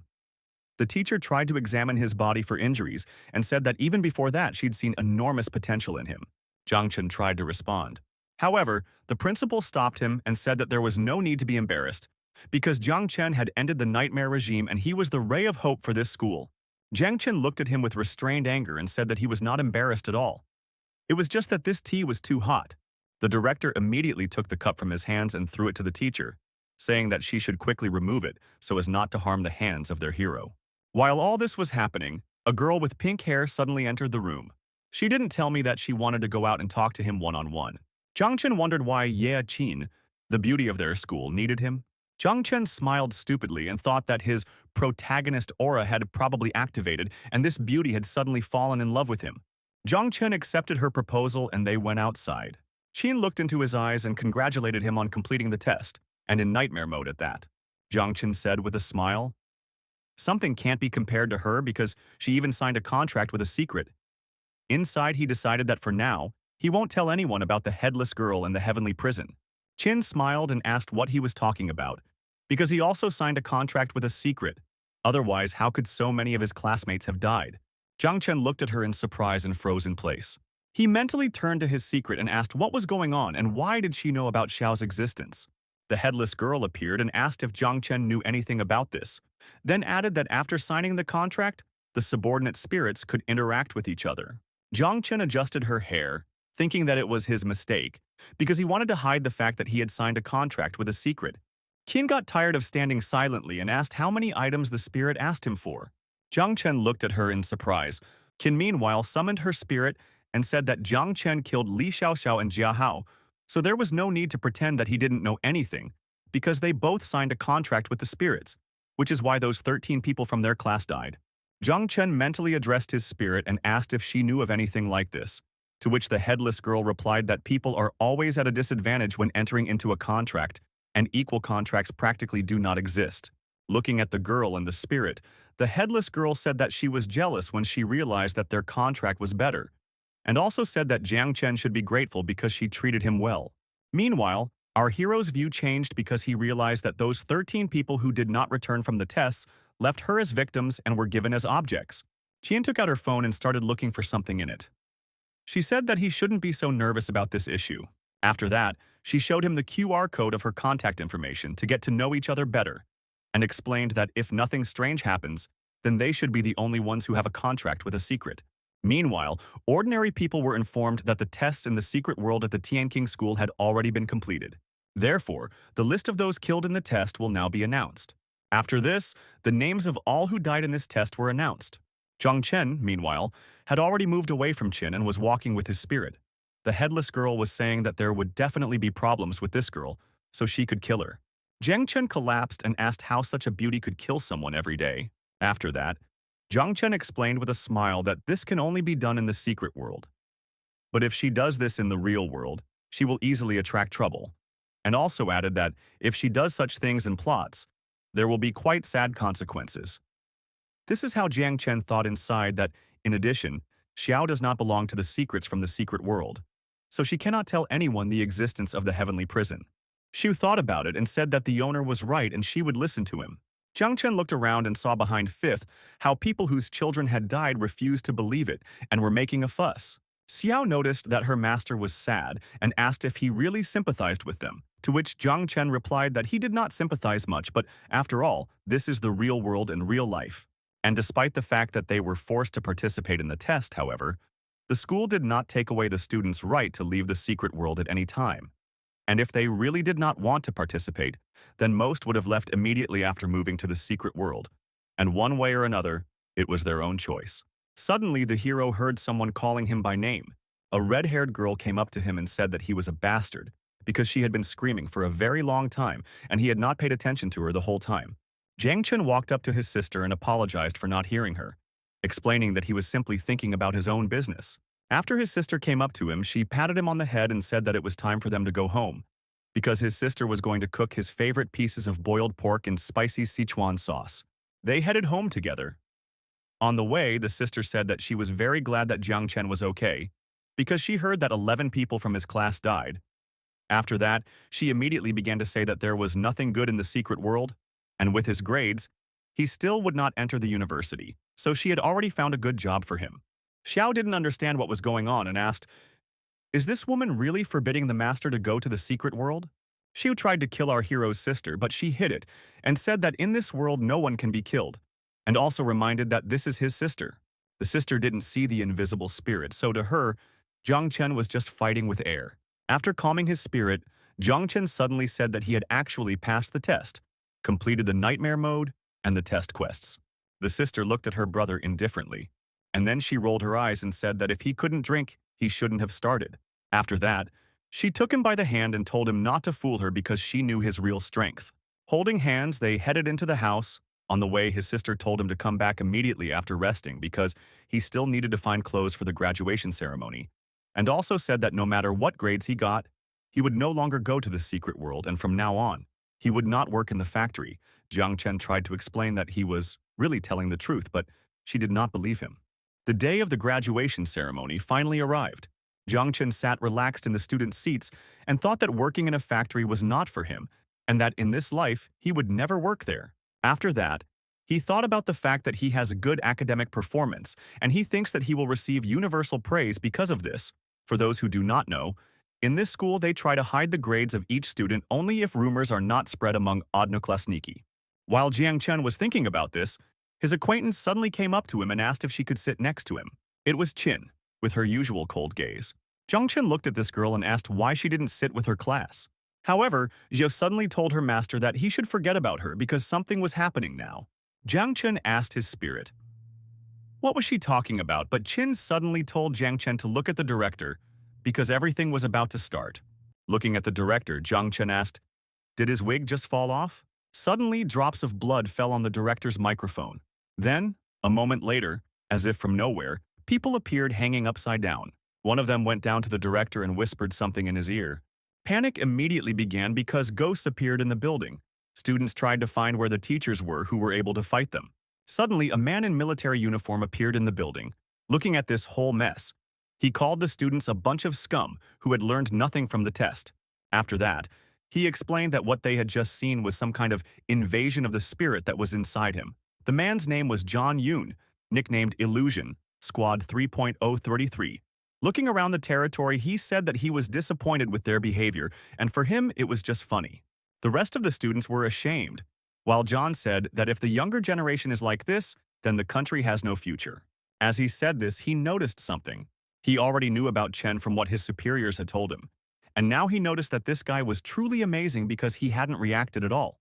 Jiang Chen noticed that John was looking at him strangely and wondered why this old man was smiling so disgustingly.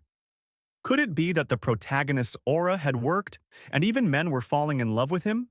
Qin, meanwhile, said that the person from the Bureau of Oddities personally came here, and it was surprising. Jiang Chen looked at her and asked, are they really that secret?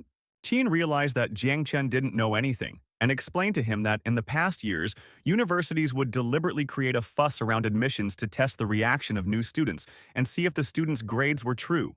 The Bureau of Oddities is a government agency, and this is the first time its members have appeared at a school graduation ceremony. Jiang Chen thought that something strange was happening. Was some big event really expected? Xiao noticed that his master was nervous and said that she could kill this man in no time, to which Jiang Chen replied that she should not react so harshly. Xiao thought that the owner thought that she couldn't handle him, and explained that the spirit inside this person. According to people's assessments, it was Class D, and for her, it would be easy. Jiang Chen mentally explained that the sudden attack on him was against the law, and he did not want to end up in jail, to which Xiao replied that just sitting in jail was not that bad, and she had done it before. The man stood up in the middle of the audience and said that from that moment on, he did not want to hear any sound. After that, he announced that on September 23rd, 121, according to the calendar of the secret world, 3,114 residents of one of the micro-districts in the mountainous region disappeared overnight. They were skinned and hung on the balconies. On March 13th, 122, according to the secret world calendar, a clown dismembered people at a famous amusement park in Shanghai, resulting in the death of 144 people, including 86 minors. Despite the students, John said that they can enter the secret world, but creatures from the secret world can also enter the real world. After this, there was a long speech about how many people had entered the secret world and never returned, explaining that it was incredibly important to pass the test in full in order to reduce the number of evil spirits. Having finished his long speech, John finally said that the purpose of his coming here is very simple. It is to conduct the secret test once again, and of course it will not be forced, and those who do not want to participate can now leave this place. Noticing the dissatisfaction on the students' faces, John said that he, on behalf of the Bureau of Oddities, wanted to make a promise to those who remained. Students who completed this task would be enrolled in Tsinghua University in the capital, and those who stood out could even become reserve members of the Bureau of Oddities. Also, in addition to this, there will be other rewards which they will learn about later, after which he paused for a moment and said that he was giving them a whole hour to choose from. There was a commotion right away because many people didn't want to participate in another test just a few days later. In their opinion, the Bureau of Oddities could take care of it themselves, and it shouldn't bother them at all. Almost everyone left saying that it was time for them to finish this graduation ceremony. However, Jiang Chen sat quietly in place. But it wasn't really his choice. Jiang Chen incredibly wanted to stand up and leave with the others, but Xiao pressed him with her body, causing Jiang Chen to beg her to let him go, because he did not want to participate in this because only a few days had passed since the last test, and he had not yet had enough fun to go to the secret world again. Xiao noticed that the owner promised to find her head, and if he didn't return to the secret world, then he wouldn't be able to find it. Jiang Chen said that in that case, she also cannot control his body because he is her master. The girl said that he was the first to agree to find her head, and signing contracts is not included in the bill. Jiang Chen said that you are such that because of this, he will finish her off as soon as they return to the heavenly prison. Xiao rose into the air and said that if the contract spirit died, the contract soldier would go crazy, at best, or would be involuntarily taken out of the exercise department, or would even be paralyzed for life. Jiang Chen wondered why all these nuances were not mentioned in the textbooks and who wrote all these mediocre textbooks. When everyone who wanted to left, John said with a smile that all the remaining students were very brave and they could be proud of themselves. As rewards, and now they will give each of them prizes in the amount of 200,000 yuan, and the director will soon directly give the money to their guardians. After this, the man put the stone of cunning on the table and said that it was finally time to get down to business. Jiang Chen tearfully begged his spirit to let him go, but Xiao did not give in to these prayers. Meanwhile, the countdown began, and when it ended, Jiang Chen found himself back in the secret world. Jiang Chen and the others who came here found themselves in some classroom. Two pieces of advice immediately popped up in front of them. The first piece of advice was that students who entered later than usual needed to establish relationships with students and teachers as soon as possible, and the second piece of advice was that at school, you need to listen to the teacher, otherwise the teacher will get angry. The difficulty of the assignment was at level E. The teacher noticed the new students and asked why they were standing at the door. The hero looked at the teacher, and at that time a system appeared in front of him that explained that in 5 days they must attend the final exam at the High School of Broken Bones. The time to complete the task is 5 whole days, and also the participants cannot refuse happiness in the first 2 days. Despite this, Jiang Chen thought that the person from the Bureau of Oddities was too cunning because the ability to exit was disabled in the first 2 days. The teacher asked the new arrivals to come in and greeted them. After that, the first one to enter was a curly-haired guy. He announced that his name was Ivan Defa. He was 18 years old. He liked to sing, rap, and play basketball. He usually liked to eat chicken. Ivan looked at the teacher and said that he was finished, after which the teacher said that in that case he should sit down. Jiang Chen looked at this and was surprised at how easily everything went. However, immediately after this, the teacher smiled nastily, and with one blow he crushed this guy's head. Jiang Chen thought about how he knew there would be some kind of setup, and wondered why everyone here loved to hit people on the head. Jiang Chen decided to use his trump card and asked Xiao to show all her strength to cut this thing, to which the spirit replied that in fact, due to the fact that she was now forcibly controlling his body, he had no strength left at all, so he should cope on his own while she rested and recovered. Our heroes looked at her angrily and said that she did it on purpose. After that, Jiang Chen prepared to go ahead, and a system appeared in front of him that showed the teacher's thoughts. He grumbled that he had a boring life and repetitive work, so he hoped that among the newcomers, at least one funny guy would appear. Jiang Chen came forward in front of the class and said that his name was Jiang Chen. He explained that he was an 18-year-old man. He could breathe on his own since childhood, eat 3 times a day. He specializes in human language and can use a smartphone perfectly. He also said that he was from an ordinary family. He had a dad and a mom. After that, he pointed at the students and said that none of this matters. Meanwhile, Ivan was revived with tears in his eyes, and Jiang Chen shouted that none of this matters, because his loved ones call him Jiang Chen. They can call him cool. Jiang Chen took off his jacket and shouted his name. One of the students decided to pick it up and called it cool. After that, Jiang Chen took off his shirt and shouted his name again. The other students thought about it and decided to give him the same photos again and called him cool. After this, Jiang Chen became excited and took off even his outer clothing, shouting his name again. The other students were amused by such an idiot and started shouting that he was really cool. Qin and Ivan meanwhile watched as it went into itself and put it on display. Nam heroes continued to shout his name and undress. Finally, he reached his pants. However, unexpectedly, the teacher hugged him from behind and said that this was enough. Inside, the teacher was thinking that, Although he wanted to continue watching, he no longer wanted the director to scold him because of this. So the teacher told Jiang Chen to get dressed quickly and explained that he could go to his seat and sit down, and also told him to zip up his pants because his underwear with the bears was visible to everyone. Jiang Chen tried to calmly go to his seat, thinking that he was so smart and figured it out on the first try, of course. The teacher meanwhile said that everyone should remain silent and return to their seats. After that, he called the girl with pink hair to introduce herself as well. As soon as the girl approached, she immediately hit the teacher's head on the table. After that, she said her name, said that this year she turned 6 years old, and her best success was when she was 3 years old, she punched a nursing home and kicked a kindergarten. She also added that others better not get along with her, because otherwise they will die a terrible death. The teacher stood up with a smile and said that it was quite good. And now she should sit down in her seat, and the curly-haired guy should try to introduce himself again. The boy came out in the middle of the class and, after standing awkwardly for a few minutes, said that his name was Ivan, and he liked to eat shit. After he sat down, the teacher picked up his book and said that if all the newcomers had finished introducing themselves, then it was time to start the lesson. Since the director had decided to cut out the tongue of their English teacher and she needed a rest, he would conduct the English lesson instead of her. After that, he said that he hoped that they would all listen attentively. After all, if he taught them poorly, the school council would punish him. Therefore, it would be better to try.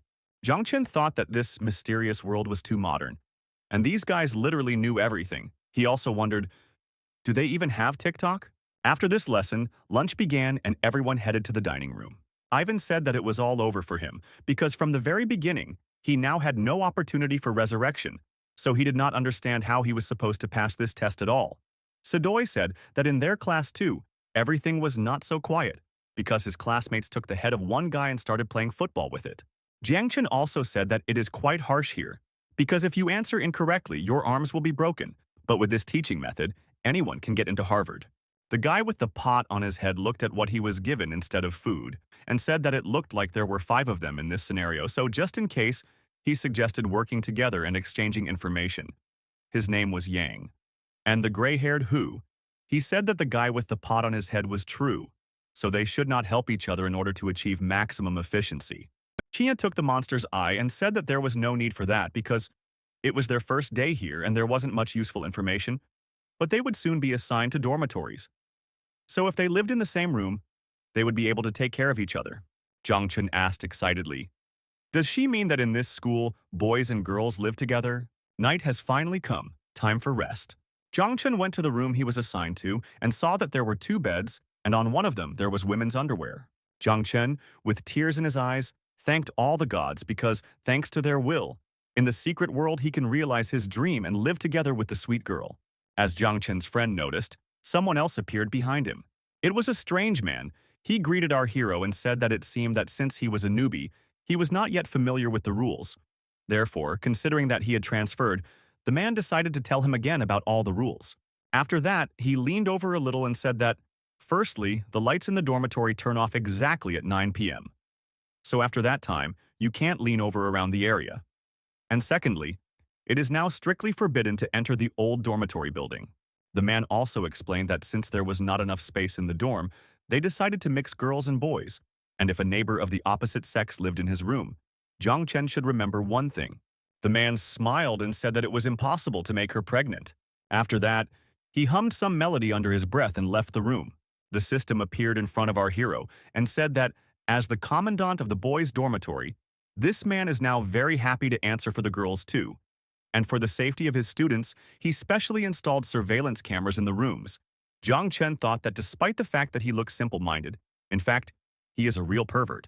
After that, Jiang Chen looked around and noticed that there was a note on the table. He opened it and saw that it was from the owner of this room. The girl said that her name was Ji Xiaoling, and if he hadn't eaten today, he could look in her drawer because there were a lot of snacks there. It also added that if he wanted to see her, then first he had to fulfill the conditions and find her. Xiao also read this note and said that the girl who left it was a worthless F-level. Jiang Chen asked, did she really decide to sort it out now, and reminded her that just recently he had no strength and she wanted to rest.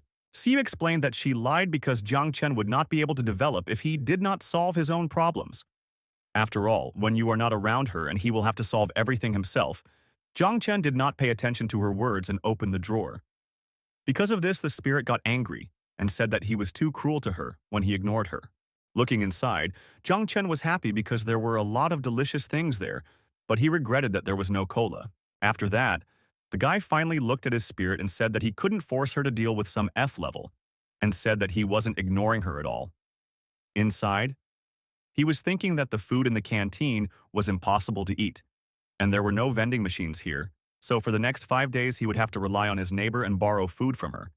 After that, Jiang Chen thought for a bit, and asked how Xiao knew his neighbor's rank if she didn't see her, to which the spirit replied that she could feel it. After Jiang Chen had a small snack, he opened the system and saw that he was now level 1. Secret power was 105, and there were quite a lot of things in the inventory. Jiang Chen thought that each level increase gave an additional 5 points of secret power, and taking into account the bonus received when clearing the Yellow Spring Hospital, he had 105 points of secret power. And the higher the secret power, the more influence forbidden things can have, and his physical condition improves significantly. However, there are many different types of secrets, and sometimes it is more important to know the control technique than to have its power. Like in a computer game, you must first understand the bosses and then confront them. After that, Jiang Chen opened his inventory and took out the best burial urn from it. If you open it in the secret world, you can get some things to complete the task. When Jiang Chen opened it, he received 4 items: a butterfly hairpin, a model magazine, a black marker, and an official pass. Looking at the erotic magazine, Jiang Chen wondered who would need it when his neighbor was such a cute beauty. Shai immediately took the pass and began to beg her master to go out for a walk. The official pass is issued by the Commandant and allows students to freely enter and exit the dormitory. Jiang Chen asked what was good about going out and walking, to which the spirit replied that if they went out they would be able to find her beautiful head. Our heroes noticed that she suddenly became polite, to which the spirit said that he should not pay attention to this and quickly go and find her head. Jiang Chen hid the magazine in his jacket and told her to calm down. Although he would definitely do what he promised, and they could go out, but not now. Because first they needed to do the main thing, and when he wanted it, they would definitely go look for her head. She stood up in dissatisfaction and asked what could be more important than her head. However, Jiang Chen did not answer. When it was night, Jiang Chen slowly opened his door. He carefully left, thinking that if the Commandant found out about this, he would have big problems. And right after that, Qin appeared behind him and asked in a calm tone, could it be that Jiang Chen couldn't sleep either? Jiang Chen closed the door to his room and asked why she wasn't sleeping either. After that, Jiang Chen looked at where she came from and asked why she came out of the Commandant's room, since he was a pervert, to which she asked him to shut up and stop making up things. After which she explained that she had dealt with him and he would never wake up until the morning, and she also wanted to go to the old dormitory building and see what was there, so she called our hero to go with her. Xiao appeared behind her master and said that this girl definitely has some purpose and now no one will pay attention to them, so she might do something dangerous, as a result of which the master should stay away from her. Jiang Chen listened to all this and mentally said that this is reasonable. However, instead of refusing, he said that he was ready to go with her to the old dormitory. Qin said that in that case they had better not waste time, because she had already found out the location of the old dormitory and Jiang Chen should follow her. Jiang Chen thought that although he didn't know how she managed to deal with the Commandant, he was still not interested. Xiao meanwhile was moose and said that Jiang Chen should have stayed away from this girl. However, the hero's knight thought about the fact that despite the fact that he was forcibly drawn into this test, if he is here, then he does not. Why return from here empty-handed, and if a good building, a hostel, suddenly became abandoned? Someone, even a fool, will understand that something is wrong with him, and the key to solving the task is most likely hidden there. Xiao finally said that if there are problems with the old dormitory building, then the scale of the mystery inside is simply unimaginable. After some time, Jiang Chen and Qin arrived at the old dormitory. The girl said that, judging by her observations, he was braiding 6 floors here and it would be better for him to split up. Jiang Chen looked at her in surprise and asked, hasn't she watched horror movies? After all, this is the main rule, and if they get separated, something will definitely happen. The girl thought for a moment and said that Jiang Chen was right, so they would go together and look after each other. After that, they walked together and Jiang Chen thought that he had long felt that she had not approached him just like that, and that her intentions were unclean. And Xiao also kept repeating that something was wrong with this girl. They explored the floors one by one, and Jiang Chen thought that instead of keeping his distance, it would be better to stay closer to her and observe to see what she was up to. After some time, the girl said that apparently there was nothing on the first floor, so they needed to go up. She had some kind of book in her right hand. They examined several more floors but found nothing interesting.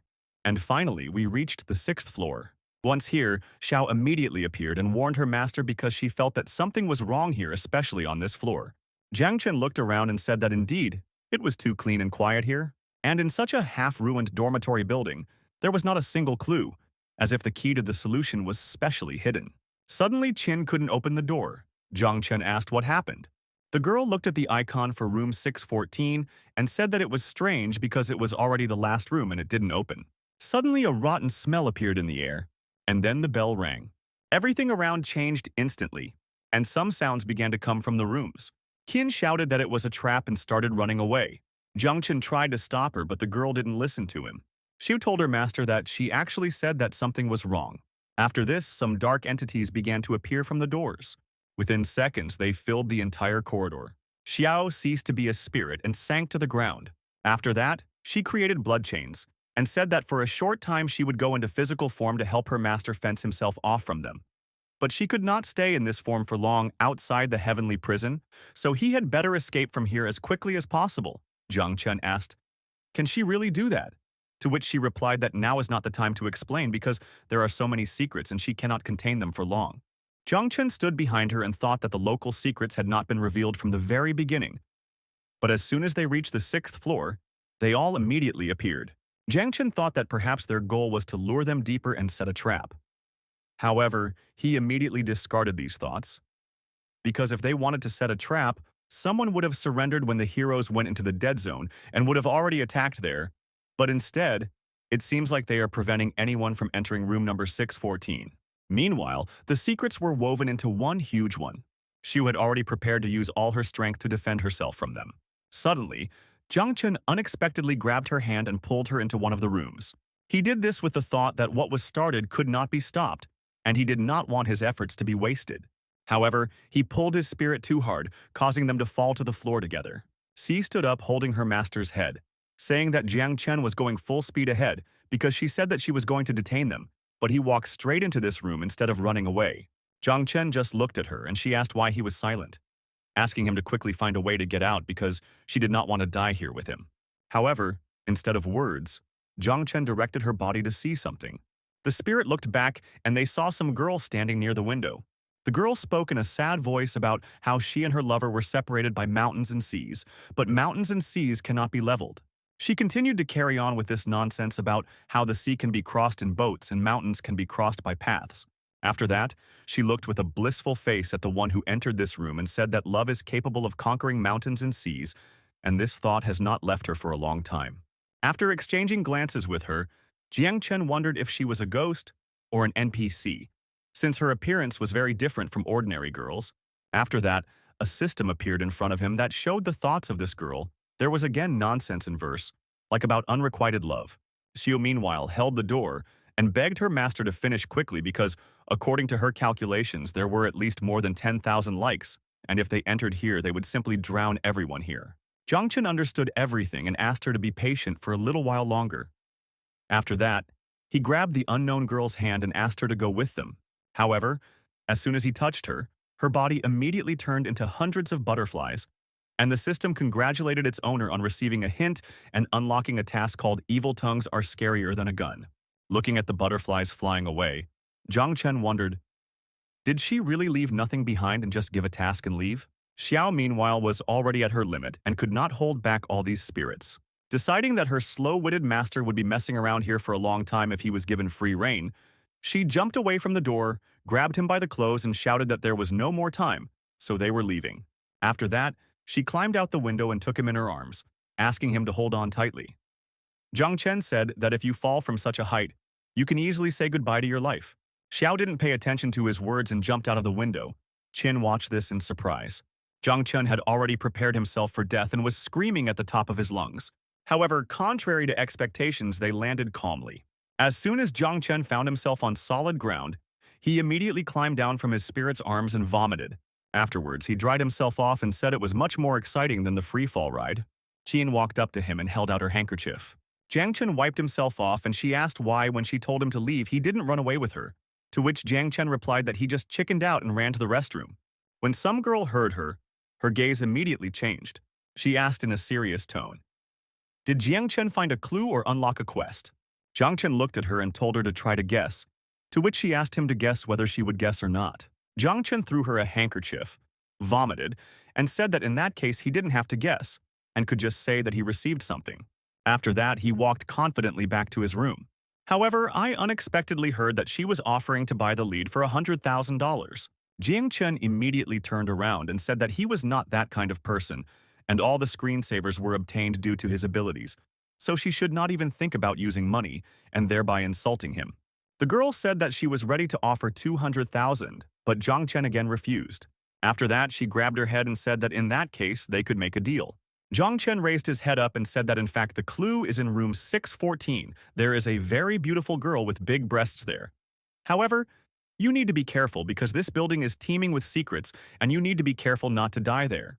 Qin looked up and said that if Jiang Chen could get out alive, then she could definitely do it, and also added that there was no point in participating in the test if you were afraid. Jiang Chen turned away and said that the last person who said that had already been in the coffin for 7 days. After that, Jiang Chen turned around and said that he was not going to interfere, and it would be better to go back and rest, and also added that just in case, he had been persuading her not to go there, and if she died, it was her problem. After Jiang Chen left, the spirit of Qin appeared and asked his mistress why she hadn't brought this guy and his secret yet. Because his subordinate spirit was just a defective product. And the spirit also reminded her that she should not forget that she agreed to his conditions and that she was borrowing her strength from him. Klein said that the spirit cannot worry, and the chance will soon come, and when the time comes, he must not forget to give the subordinate spirit to her so that she can hand it over to her father, so that he can examine it properly. To which the spirit noted that, by the way, recently she has been feeding her young anyone who has no money. So she cannot be so generous with this guy to offer 200,000 for 100 girls. Replied that she was simply deceiving him, and now she does not have enough money even for her own needs. On the way home, Jiang Chen looked back as if he had heard what they were talking about. The next morning, Jiang Chen woke up and asked his spirit what time it was. She explained to him that there were still 5 minutes before the start of the lesson, and Jiang Chen immediately jumped up and asked why she didn't wake him up. While Jiang Chen was dressing in a hurry, Xiao said that she tried to wake him up. However, he was sleeping like a dead man and did not move at all, so she could not do anything. Jiang Chen didn't answer, and when he was fully dressed, he ran out at full speed. After that, he ran to his class and apologized for being late. However, Ivan greeted him and said that the teacher said that the director had called her, so they would study the first part of the lesson on their own. Jiang Chen, out of breath, leaned against the door and said that he was so scared because he thought that this time he would be severely punished. After that, Jiang Chen sat down in his seat. However, I noticed that Qin was missing. He wondered if she had gone to the dorm and never returned. Jiang Chen decided that he wasn't too bothered by it and moved towards one of the students, asking if he knew about the student who originally lived in room 614. The woman looked at him and said that it was better for him to know less about the affairs of room 614, because this would only bring trouble upon himself. Jiang Chen realized that in this mysterious world, everything is too hidden, and this means that it will be quite fun and drawn out. After this, Jiang Chen turned around and saw a terrible scene. Absolutely every student did not take their eyes off him. She said absently that Jiang Chen had just attracted all the attention. After that, Jiang Chen turned around to look at his neighbor. However, she tried to ask him with a crazy face if he had any more questions about room 614. Jiang Chen begged her not to come and tried to think of what to do. Suddenly, he noticed that the teacher entered the classroom. He immediately stood up and shouted loudly for his neighbor not to bother him anymore, pretending that he was the victim here, and also shouted for everyone to stand up and greet the teacher. After this, the students made dissatisfied faces. However, they immediately turned away and stood up to greet the teacher who entered. The teacher smiled warmly when she saw that Jiang Chen was such a responsible student. She also added that the director praised their class for behaving well today and not making noise. And as a reward, she decided that today, they would conduct their favorite experiment. Jiang Chen thought that if the mysteries began to play with science, then human civilization was in danger. The teacher took some flask and said that since this was a laboratory experiment, she needed the help of several active students. Jiang Chen thought that for some reason he had a bad feeling. Meanwhile, the teacher said with a smile that she heard that one of the students asked everyone to greet the teacher. She said that she liked such polite children, so she asked the class representative and our hero to help her. After that, Jiang Chen and the class representative came out, and the teacher said that first one of them should drink it and then say how he feels. The class representatives immediately took the flask and drank it to the bottom. Jiang Chen was surprised because the mixture looked poisonous, but this guy drank it so easily. After that, his body began to melt. As he was dissolving, the guy said that he had a strange, sweet, and sour feeling. The teacher smiled and said that she still needed to work on the course. After that, she looked at our hero and said that it was his turn now, asking if he wanted to drink it quickly and try it on the taste. Jiang Chen held the poisonous mixture in his hand and tried to come up with some excuse. Holding the flask in his hands, Jiang Chen still couldn't bring himself to drink it and couldn't come up with a clear excuse. The teacher came close to him and asked what the problem was. Jiang Chen said with a smile that their teacher was so cute, so he couldn't refuse, because the teacher took it out of her bra with her own hands, so anyone would want to drink it. After that, Jiang Chen picked up the flask of poison and said that giving him such a good thing was a real waste. Jiang Chen honestly said that even from afar he could smell the teacher's scent from this flask. And if he drank it, what about the other students in the class? He couldn't possibly commit such a shameless act. After that, Jiang Chen approached one of the students and forcibly shoved the flask into him, saying that he decided to give it to his friend because he saw how his drool was flowing, so he obviously wanted to drink it. It was more than Jiang Chen. The guy immediately began to melt, and the teacher looked at all this with a cold gaze. Suddenly, she smiled and adjusted her glasses and said that if Jiang Chen thought so, then it was definitely worth giving a chance to someone who wanted it even more. She also added that she hoped that in this class, everyone would be like Jiang Chen in order to give in to each other and be respectable. The hero held the crumbling boy in his arms, and the teacher said that it was time for them to return to their seats to continue the lesson. When the lesson ended, Jiang Chen went to the cafeteria thinking that he couldn't stand it any longer and he really wanted to eat, because it was impossible to get enough of those snacks from the box again. When Jiang Chen approached his table, he saw that the rest of his colleagues were already almost starving to death. Suddenly, Chin appeared and said on the way here that a person will not die if he starves for several days. She sat down next to them and said that if they couldn't eat in the cafeteria, then it would be better to starve, because the tests were only designed for 5 days anyway. And during that time, they definitely wouldn't die if they at least drank water. Jiang Chen looked at her. I couldn't believe that she was actually okay after that night. The girl looked at him and said that he was in a good mood and would not go out hungry like the others, to which Jiang Chen replied that he had resisted hunger since childhood, so this was not the first time for him. One of them said that fasting for 5 whole days is a real mockery. After that, he grabbed his head and said that she was right that 5 days of fasting would not be enough to die, but at the same time the psyche would suffer greatly, as well as reflexes and body functions. And in the real world, this is simply unbearable. Not to mention the fact that now they are in a dangerous secret world. Qin closed her eyes and replied that in the end, they are in this state because they do not have the courage to eat the food in this cafeteria. She also added that she just tried this food, and although it is quite good, Jiang Chen was surprised. He looked at her and asked, did she really eat human colon sashimi? The guy with the pot on his head said that it was simply unbearable, and in this case, 2 days would pass from today, and immediately after that he would leave the test, and he also added that he had no connection. Right after that, he said that he would go to rest. Hu said with a smile that this guy was probably not in the mood because of hunger, so he decided to go and persuade him. The curly one immediately stood up and said that he would also go with them to find a way to eat deliciously. They left together, discussing how much they missed McDonald's. Chin looked at our hero and said that it was probably not worth counting on these losers, and if they left they could talk about something else. And she said to us with a smile that she had to acknowledge the strength of her partner, and that was why she would like to start a deep cooperation with him. Xiao immediately appeared and said that the owner should be careful because even though the woman in front of him looked very friendly, she smelled of evil intentions. And the same applies to her spirit. She said that this time they definitely shouldn't do everything the other way around and Jiang Chen should believe her, and they really should stay away from her. Jiang Chen turned away from Qin Yi and apologized, explaining that his sister had warned him not to fall in love so early. He also added that he was still too young and wanted to earn his own living, so he didn't like being a primate. Qin got angry and asked why he even thought that she wanted to talk to him about this and who the hell is a primate. Xiao was pleased that the owner listened to her, and Jiang Chen said that in any case they now have the same clue, so they should discuss this when everything is revealed. Qin said that judging by the way he behaves, he does not want to continue cooperation and 200,000 euros, to which Jiang Chen said that now he only wants you and he does not need money. Qin got angry after this and said that from now on, it's every man for himself. After that, Jiang Chen didn't answer and quietly stood up and went about his business. She said happily as she left that they had managed to drive this woman into a fit of anger. and she said that it was the right decision to stay away from her. Jiang Chen agreed with his spirit. However, at the same time, he wondered why Qin had so many bad intentions towards him, since he was so handsome that it was simply impossible. He also wondered why she didn't get into trouble for skipping class, and when did the teachers here become so kind? Meanwhile, Xiao's sympathy level rose and she said that if Jiang Chen is so obedient today, then how about exploring the world tonight?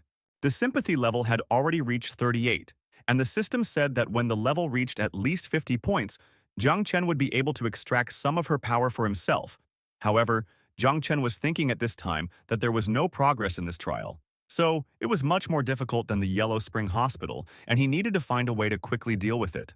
However, when he heard about the power, he immediately became distracted and asked, "Is there really a hidden power in this Xiao?" He also thought that in truth he had already promised her something but still hadn't done anything. So he said with a smile that they wouldn't be investigating the quest today and would be doing something else.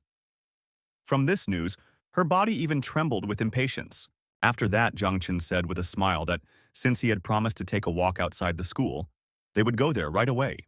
Xiao's happiness knew no bounds at this moment. They immediately left the school, and the system warned our hero that he had left the area of the testing site, and also reminded him that his number of resurrections was equal to 1. Jiang Chen put on a special uniform of bloody color, in which endless resentment had accumulated, because of which after putting it on, the owner would be no different from the secrets.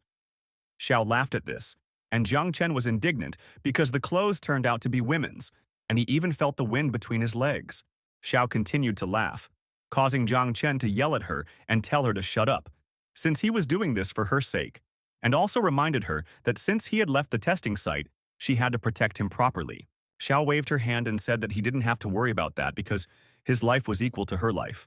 After that, she asked him if he had money with him, since they had to go to the trading house by taxi, to which Jiang Chen replied that he didn't have money right now and looked away.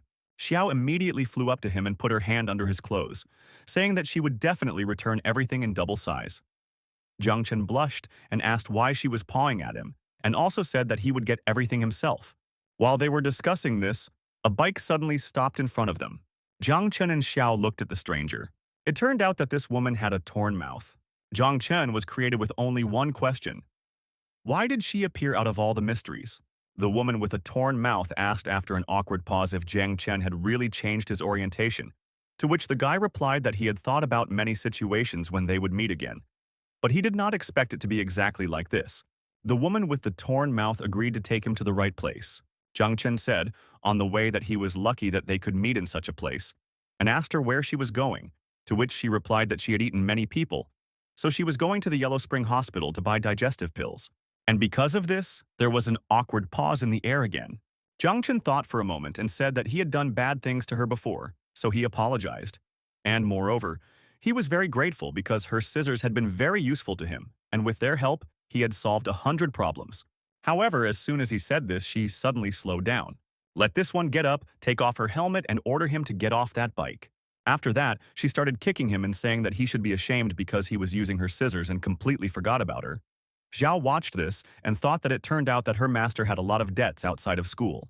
After the beating, the woman with the torn mouth grabbed him by the clothes and said that she had been waiting for him at home for many days. Every day and night, waiting until she ate, washed herself, but she never waited. After that, she fell silent for a few seconds and called him an animal. Jiang Chen raised his hands, and his brain suddenly found the most correct answer. He stuttered to remind her that she had not told him the address of her house. The girl looked at him in surprise, then got a little angry. However, after this, she immediately calmed down and became embarrassed. After that, she jumped on the bike and said that Jiang Chen could sit down because this time she forgives him, but also added that this should not happen again in the future. Finally, after half an hour, they arrived at the trading house. Jiang Chen looked up and said that he never imagined in his life that he would come to a suspicious bank in the secret world. The headless woman said that this bank was not at all suspicious, and it was the only trading house in the secret world. After that, Jiang Chen stood up and looked back at the woman with her mouth torn open. The woman looked down and remembered her friend's words, which said that they were initially unlucky with men, but this does not mean that they cannot fall in love. However, the only thing they cannot allow is the existence of marriage with people, and this is not at all because they are women with torn mouths, but because they are secrets. Thinking about this, she asked him to stop and said that she still didn't know his name. Jiang Chen said with a smile, "What is his name?" After that, she took the knitting needle out of her hair, and she said that perhaps this is their last meeting, so she wants to leave a parting gift. Jiang Chen looked at her in surprise, but he smiled and took her gift. After that, the woman jumped on the bike and thought that this pin would save his life at a crucial moment. However, she also hoped that he would never use it. When they entered the bank, Jiang Chen was thinking that this hairpin must be hidden because it cannot be lost, because it is very valuable. In the meantime, the banker greeted them. The man smiled and asked, "What is the matter with Jiang Chen that always comes?" When Jiang Chen looked at him, he was very surprised because the person standing in front of him was an ordinary person. Jiang Chen decided that it was probably a traveler who was assigned to this task. The boy, meanwhile, fell to his knees and began to apologize and say that it was really insulting that a vile person was serving the secret. But now this trading house is short of hands, so he begs the master not to be angry. Jiang Chen was embarrassed and realized that because of this uniform, everyone considered him a secret, and it seemed that he came to someone else's testing place. But his resurrection number had not yet worked, which meant that he was only working on his tasks. Jiang Chen smiled and extended his hand. He said that everything was fine and the guy could stand up. However, after this, someone instantly killed this worker. It was the senior banker who said that people are useless trash who can't even greet a customer properly. The senior banker noticed something and sniffed, after which he said that the gentleman had a very strong human smell. Jiang Chen immediately thought that things weren't going well for him right now. Could it be that his exposed body parts were giving off his scent? The senior banker came closer to sniff better. Jiang Chen mentally turned to Xiao and asked him what to do. She immediately appeared behind him and told him that he didn't have to worry. After that, she pressed herself against his body and said that he should relax and let her enter inside. Jiang Chen looked at her and said that such words could cause misunderstanding, to which the woman replied that everyone thinks according to the extent of their depravity. After that, she entered inside our hero, which caused his appearance to change. After that, she looked at the senior banker and asked how he dared to doubt her. Then she used her powers and said that this was just disgusting and that this trading house was treating its VIP clients terribly. The banker immediately apologized for this misunderstanding, and the woman gave her number and password. The man immediately apologized and understood who was standing in front of him, and the woman said that if he understood everything, then fewer words were needed and asked him to immediately bring her thing. After that, she went to the waiting room. Jiang Chen, meanwhile, mentally asked her what was happening now, because the attitude had changed dramatically. Is she really some kind of woman? She that Xiao replied that she was not that rich, and one side instructed one person to find her head, and they agreed that when he found it, he would put it here. After some time, the senior banker appeared and apologized for their inattention, after which he added that her things were already here. After this, they brought her a box. And the man apologized and added that he would not dare to disturb the lady anymore. Immediately after that, Xiao flew out of his body, and due to the overload, Jiang Chen coughed up blood. Xiao was incredibly inspired and was glad that she was finally able to find her head. However, when she opened the box, she froze in place. Jiang Chen looked inside and I wondered where her beautiful head was. From the strange sounds, Jiang Chen realized that she was crying. Jiang Chen began to console her, using all sorts of different methods, and promised that they would definitely find her a little later. After that, she sat down on the sofa in a constrained position and said that she sent him money in this box, and he sent back an empty box, and this indicates that he abandoned her assignment. After thinking a little, she decided that it was probably not about the money because she did give him $1 billion. As soon as Jiang Chen heard how much she left for him, his gaze immediately changed. He asked how she could say that she was not rich if she left him a whole $1 billion, to which the woman sadly replied that she saw no benefit from money until she had her beautiful head. After that, she stood up and said that it was time for them to move on, because there was still money left here and she would withdraw it now so that her owner could take it. But suddenly, Jiang Chen stood up abruptly and took her hand, asking if she was very upset. Xiao didn't answer, and Jiang Chen said that she didn't have to worry. After all, she still had him, and he promised her that he would definitely find her head. Jiang Chen also said that they would definitely find the guy who took her money and force him to return that entire $1 billion. Xiao was silent. If she had a head right now, it would be clearly visible how she blushed. Meanwhile, the sympathy counter began to rise sharply. After Xiao got over her emotions, she hugged your master tightly and thanked him. Meanwhile, the sympathy counter reached 70. Jiang Chen hugged her and said that she could rest easy because her master was very reliable. Suddenly, he noticed something in front of him. The world around him changed, and a strange artifact resembling a wheel appeared in front of him. After that, A system appeared in front of him and said that Jiang Chen had just fulfilled the requirement to increase the sympathy level of the prisoner Xiao and had received the ability to extract power. It was a device that resembled a lottery. There were different names of abilities, such as fatal torture, deadly fetters, strengthening energy, and all sorts of strange abilities. Among them was the most unpromising one called Temple Jump Rope. The system explained that now Jiang Chen would spin the lottery, and Jiang Chen would receive the ability on which the pointer stopped. Jiang Chen immediately began to pray for the temple jump rope. He swore that he loved jumping. The lottery started, and our hero's prayer was a trick.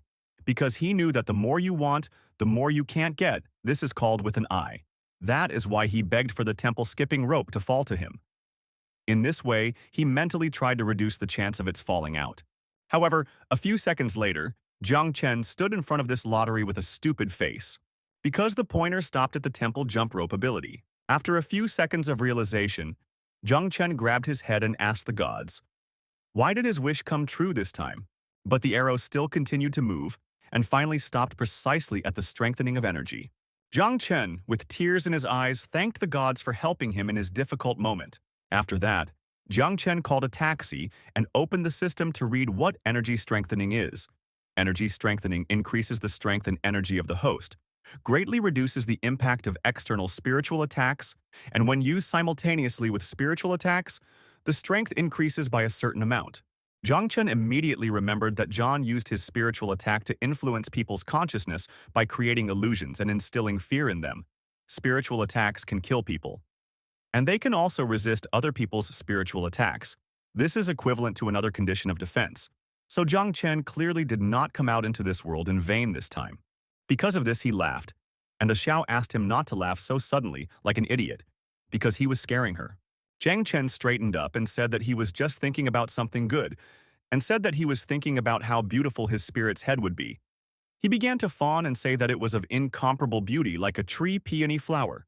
Xiao was pleasantly embarrassed and replied that she was forced to admit that her head really was the most beautiful head in this world. When suddenly the taxi stopped unexpectedly. Jiang Chen lost his balance because of this and hit his head on the seat. Jiang Chen looked at the drivers and asked, "What is the reason for stopping?" The driver looked at his passenger and said that, of course they stopped because he wanted to eat. Xiao immediately punched him after that and watched as she beat up the taxi driver. A few seconds later, she got out of the car and grabbed his head to pull him out, after which she asked how a worthless D-level mystery with a pitiful ability to see through dared to heat up in front of her sister. The guy didn't understand where she came from, and Xiao continued to beat him and tell him that he needed to be more polite. She trampled him with her feet and said that she was not in the mood anyway, while the taxi driver apologized and said that he had simply made a mistake. After that, she grabbed his head and he apologized again and promised that he would now become a vegetarian. And immediately after these words, the spirit crushed his head. Jiang Chen looked at her and said that she learned bad things from the other spirits. After that, he looked at the taxi and said that now they had a new problem. After she killed the driver, they can't come back. Jiang Chen looked at the car and said that he didn't have a license, even though it was a manual. After a few hours, Jiang Chen finally got to his room. He immediately changed his clothes and said that his legs simply gave out. Xiao noticed that even though he said he was very tired for fifth. As soon as they arrived, he immediately changed his clothes, to which Jiang Chen replied, "Do you think it was a matter of honor? Because the others here are classmates in the real world, and if they saw him in women's clothes, they would laugh at him." Jiang Chen fell on the bed and said that, moreover, she had just flown the whole way, and of course she was not tired at all, and if she wanted to feel what he felt, she should try to walk only on her feet. Xiao laughed and said that, despite the fact that his legs were very tired and his mouth was still quite active, she also said that she did not know that he could not drive and called him useless because of this. But while she was saying this, Jiang Chen felt some strange aura under the bed. He looked down out of curiosity, and he saw that his neighbor had been hiding under his bed all this time. As soon as he saw her, he got scared and jumped back, asking what she was doing there. The girl immediately climbed out and covered his mouth, asking him to be quiet and not to wake the Commandant. After that, they heard the door creak, and the girl said that things were bad. The Commandant entered the room, and unnaturally tilting his head, he asked why they were still not sleeping at this time. Jiang Chen shouted loudly that he had just returned from a long walk, and now he also had to fight with the Commandant for the right to sleep. That same night, the remaining participants in the test went to the abandoned dormitory. Sadoy was worried because there were only 2 of them here, and the guy with a pot on his head replied that the others would help me too, and that trash Ivan would definitely be useless, and you could only rely on yourself. He crushed the rat and said that they don't eat anything, and at this rate they certainly won't last for several days. And therefore it's better to keep them in order for these 2 days. We need to look for some clues. And if they don't find them, they will simply exit the test. Sadoy replied that he was reasoning sensibly but still needed to be more careful. Jan's face suddenly became angry, and he thought about Sedov's last words. Meanwhile, the Commandant stood in front of the open door to our hero's room. He said that after turning off the light you need to sleep. Jiang Chen immediately called his bloody scissors and said that he could explain everything. Meanwhile, his neighbor crawled under the bed and said that she better wait it out. Jiang Chen thought in anger that he always met comrades who ran away. Jiang Chen stood up and decided that first he needed to check if he could somehow get him through. He said that he really couldn't do anything. And if the Commandant was so worried about him in the middle of the night, then he was surprised. The guy smiled and said that he was trying to maintain peace in the whole world, and outside he fought 300 rounds with the monsters that invaded here. Jiang Chen continued to say that at the end of his strength, he remembered that he needed to return to the room before the lamp went out and rest. At that moment, he had a power that he did not even suspect. Illuminated by the light of justice, Jiang Chen instantly defeated the monsters and rushed back to the dormitory, but did not expect that in the end it would be too late. The Commandant listened to all this in silence, while Jiang Chen wondered if he had managed to deceive him. Well, apparently he couldn't, because now the Commandant rushed at him with the desire to kill.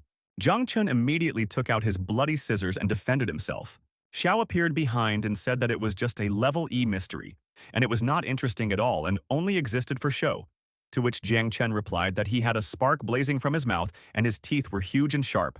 So he was clearly not just for show. Xiu crossed her arms and asked if the master wanted her to lend him her strength. To which he replied that she was underestimating him, after which, with one kick, he sent this Commandant into the doorway. Jiang Chen knew that if he relied on his spirit for every little thing, he would not live up to his role as the main character in this manhwa.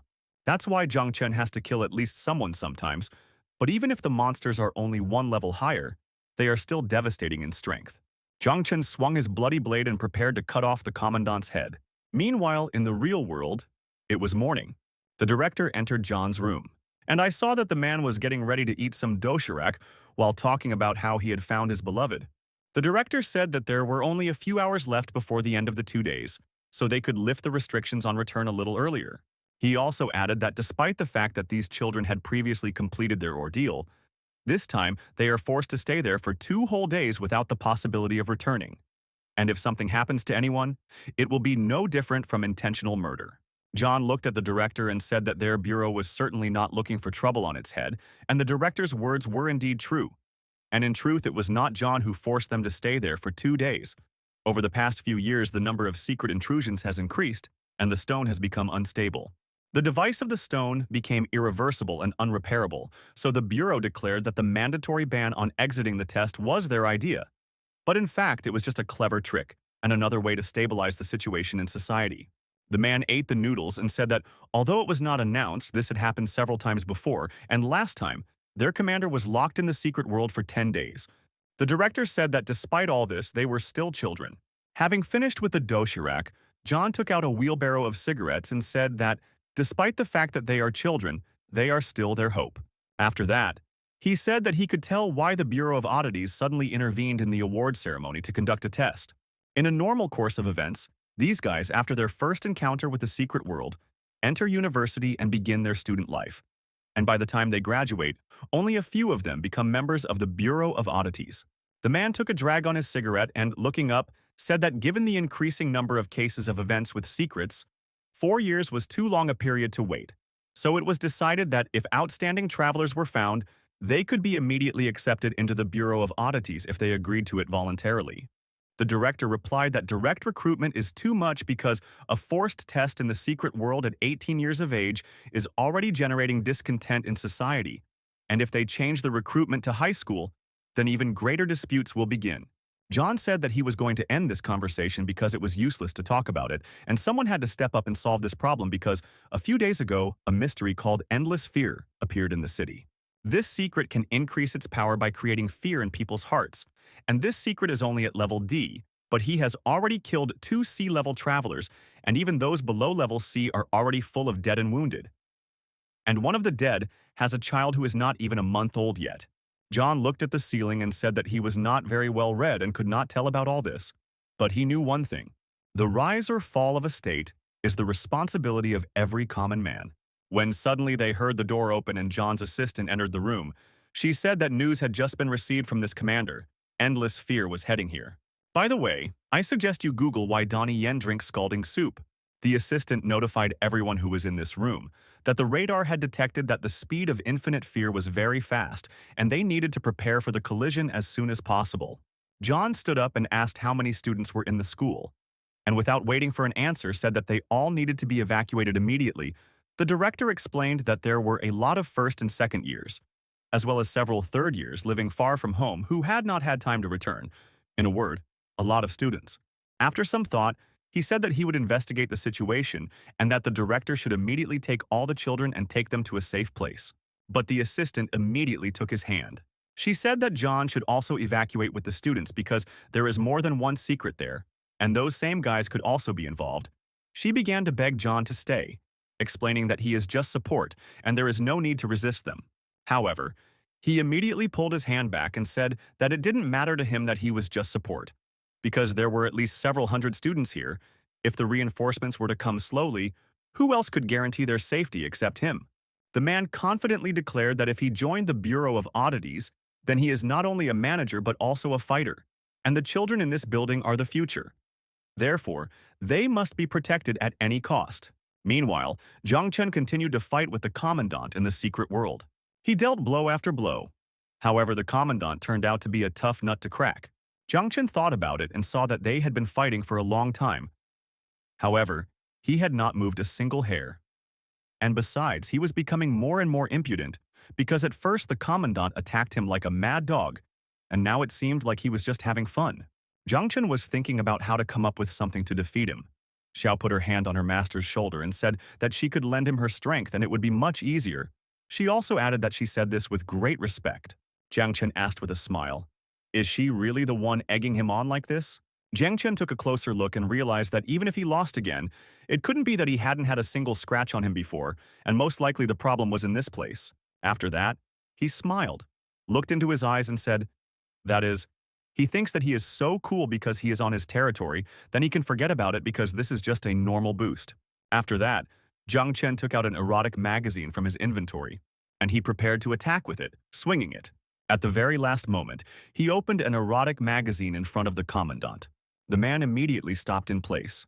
He hugged her and pressed his whole body against her, saying that this was a magazine from an exclusive limited collection. The Commandant cleared his throat and said that he now believed our hero, and it seemed that Jiang Chen was very brave since he was able to return such a valuable treasure from the hands of monsters. However, the man still warned that next time Jiang Chen should watch the time, because he goes to bed early, and getting up early is good for your health. After that, the Commandant quickly said goodbye and said that it was time for him to go look at the other rooms. In fact, it was obvious that he was going to look at the magazine. Jiang Chen thought dejectedly that this guy really could be defeated with just one magazine. As soon as the man left the room, our hero's neighbor crawled out from under the bed and said that he was really very cool. After that, she said with loving eyes that usually when the Commandant sees someone not sleeping, that person is already dead, and Jiang Chen is the first who survived. Looking at her, Jiang Chen asked, "Does this mean that if he doesn't see anything, then everything will be fine?" To which she replied that it is, and that's why she sleeps under the bed. Jiang Chen wondered where the logic was in this. However, I immediately decided that I could use this and spend my time at night usefully. The system gave its owner a hint that this little cowardly girl seemed sweet and sympathetic, but now that her sister was in trouble, everyone seemed to be afraid of her. The neighbor meanwhile began to look for at least something to thank our hero, because he was probably tired after a long battle. She also said that if he needed any, or how she could get them. And so they are right now because it turns out she forgot to prepare a first aid kit. Suddenly, Jiang Chen realized something. Most likely her sister is that cool schoolgirl from the 6th floor, which means that his roommate is a key NPC. Jiang Chen walked closer to the girl and said that since he protected her, he would like to ask her something. And the neighbor immediately happened and said that she would not answer. She also added that she understood that Jiang Chen was secretly investigating the case of room 614, but she did not know anything and could answer any other question but not this one. She also noticed that he began to smile. Jiang Chen asked his spirit if he really looked vulgar, and Xiao asked her master to be more confident. Jiang Chen looked down sadly and said that the reason for his vulgar smile was that he had a curse on him since childhood. After a short pause, he asked if she wanted to know why he transferred here. The girl immediately became interested in this guy and his story.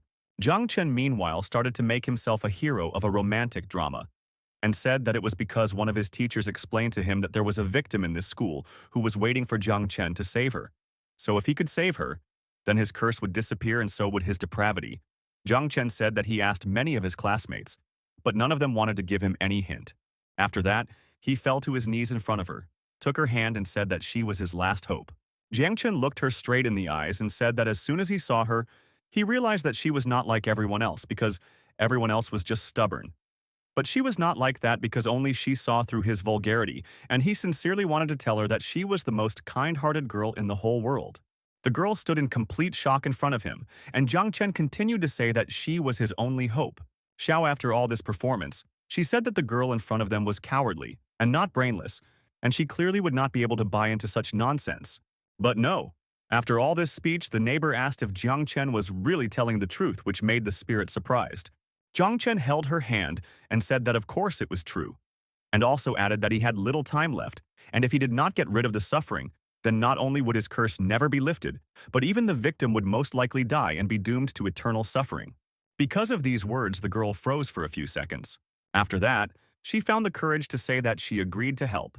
She explained that if Jiang Chen really wanted to help her sister, then he should go to the women's restroom on the 6th floor of the old dormitory building, and when Jiang Chen got there, he would understand everything himself. After this, the girl lifted her blanket and added that her sister had put a curse on the entire school so no one could talk about this matter. After a short search, she took out some kind of doll and said that she decided to give it to the hero. Jiang Chen picked up the doll and asked what it was. A system immediately appeared that said that he had received a special item, a doll, his sister's favorite doll. Even her sweet smell remained on it. As soon as Jiang Chen read this notification, he immediately pressed himself against this doll and inhaled it. After that, a little happened. He said that the doll really smells very nice. Xiao called her owner a pervert. Jiang Chen looked at her in surprise and asked, "What kind of nonsense is she talking about? He just wanted to make sure. Is this really that girl's scent?" The neighbor said that Jiang Chen should keep this doll, and when the time comes, it will come in handy. After that, the girl thought a little and said that the guy who came with our hero and likes to eat shit also went to the old dormitory building. Jiang Chen was very surprised because this guy actually had no resurrection left, and he couldn't dare to go there. After much thought, Jiang Chen decided that this guy was probably not as simple as everyone thought. There was no need to talk about Qin at all. And as for the remaining two, he also needed to be careful because they voluntarily came to the secret world, and it couldn't be that they weren't prepared. After that, Jiang Chen took out a first aid kit from his inventory and said that his neighbor was indeed the most honest and fair person he had ever seen. Having finished the bandaging, they went to the old dormitory. On the way, the spirit asked if her owner was really okay with his hand, and also made sarcastic remarks and said that scissors are not toys for children, to which he replied that the medicines in the secret world are very good, and he hoped that he could take a couple of drugs with him to the real world. They walked a little further and Jiang Chen said that he had a feeling that there would soon be a fierce battle, after which he took out a Snickers and offered it to Xiao, to which she replied that she did not need to eat. Jiang Chen thought for a moment and said that if she doesn't need to, then she also doesn't need to use the toilet. This means that she can save money on toilet paper. After that, Xiao flew far ahead and said that at this rate she would forcibly terminate and destroy the contract. Because she was already tired of this nonsense, Jiang Chen said that he just wanted to dilute the atmosphere, because constantly being in a state of mental stress is very tiring. Jiang Chen wanted to say something else, but suddenly he grabbed his head because of a strange pain. Xiao asked in a worried voice what happened. Jiang Chen explained that everything seemed to be fine, but he felt like a needle was being stuck into his head. Xiao immediately replied that it was most likely a spiritual invasion. Jiang Chen asked what it was, and she explained that with the help of spiritual power, these hidden people can drag those with weak spiritual will into the other dimension. This is called spiritual invasion. This is exactly what happened last time on the 6th floor. Jiang Chen said that in this case it is like an illusion created by John and should not cause any harm. Xiao immediately replied that this was not entirely true, because if they had not escaped from the 6th floor then, those mysteries would have torn them both to shreds. After that, the girl explained that although she was able to leave the prison for a while and attach herself to his body, it was very difficult to protect his spiritual will from influences, and Jiang Chen himself had to be extremely careful. After that, she noticed something and flew closer to him, saying that it was very strange that his spiritual power had become even stronger. Jiang Chen asked her not to pay attention to the little things. For those who don't know, Zhao doesn't know anything about the level of sympathy and his perks. After that, Jiang Chen said that even though it was difficult, it didn't mean that it couldn't be done, which meant that she had deliberately set them up back then. She said that this was nonsense, and then she simply got distracted, to which Jiang Chen replied that she could not be distracted after all. They had agreed to be guardian angels for each other. After which Xiao repeated his words, but distorting them like a child. Jiang Chen continued to argue with her until suddenly the doll moved. Jiang Chen dropped it in surprise and the doll immediately took it and ran away.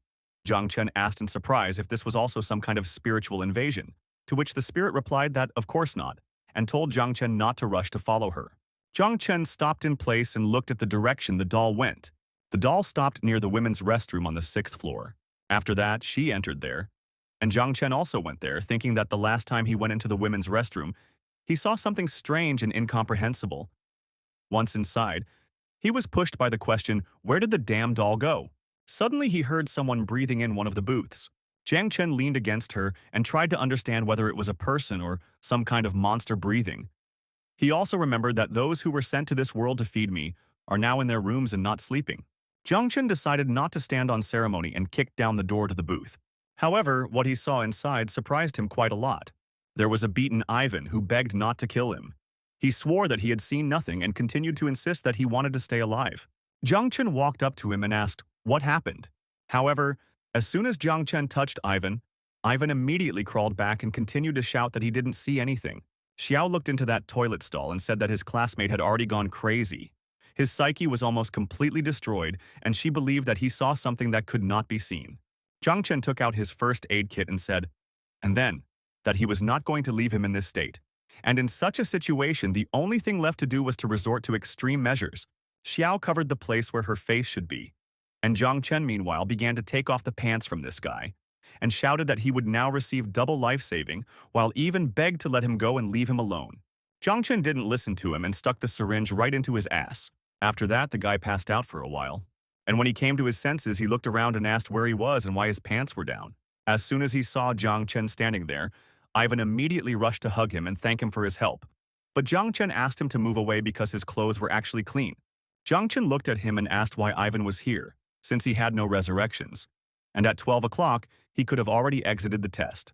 The guy said that he thought that wealth is gained through risk, so he decided to hold out until 12 o'clock. And then, if nothing works out, just leave. Jiang Chen thought for a bit and asked where he got the marks on his body and if he found any clues. Ivan immediately pointed to the left and added that there was something in this toilet. A very dangerous creature was hiding in the very last stall. The guy also added that he saw how the others who came here turned out to be murderers. Jiang Chen didn't understand any of this and asked him to speak more slowly. Ivan told Jiang Chen to be more careful. While he was saying this, 12 o'clock struck, and the system notified the participants that the exit from the test was now activated again. The guy immediately confirmed his exit and finally said that Jiang Chen should be more careful and no one here can be trusted.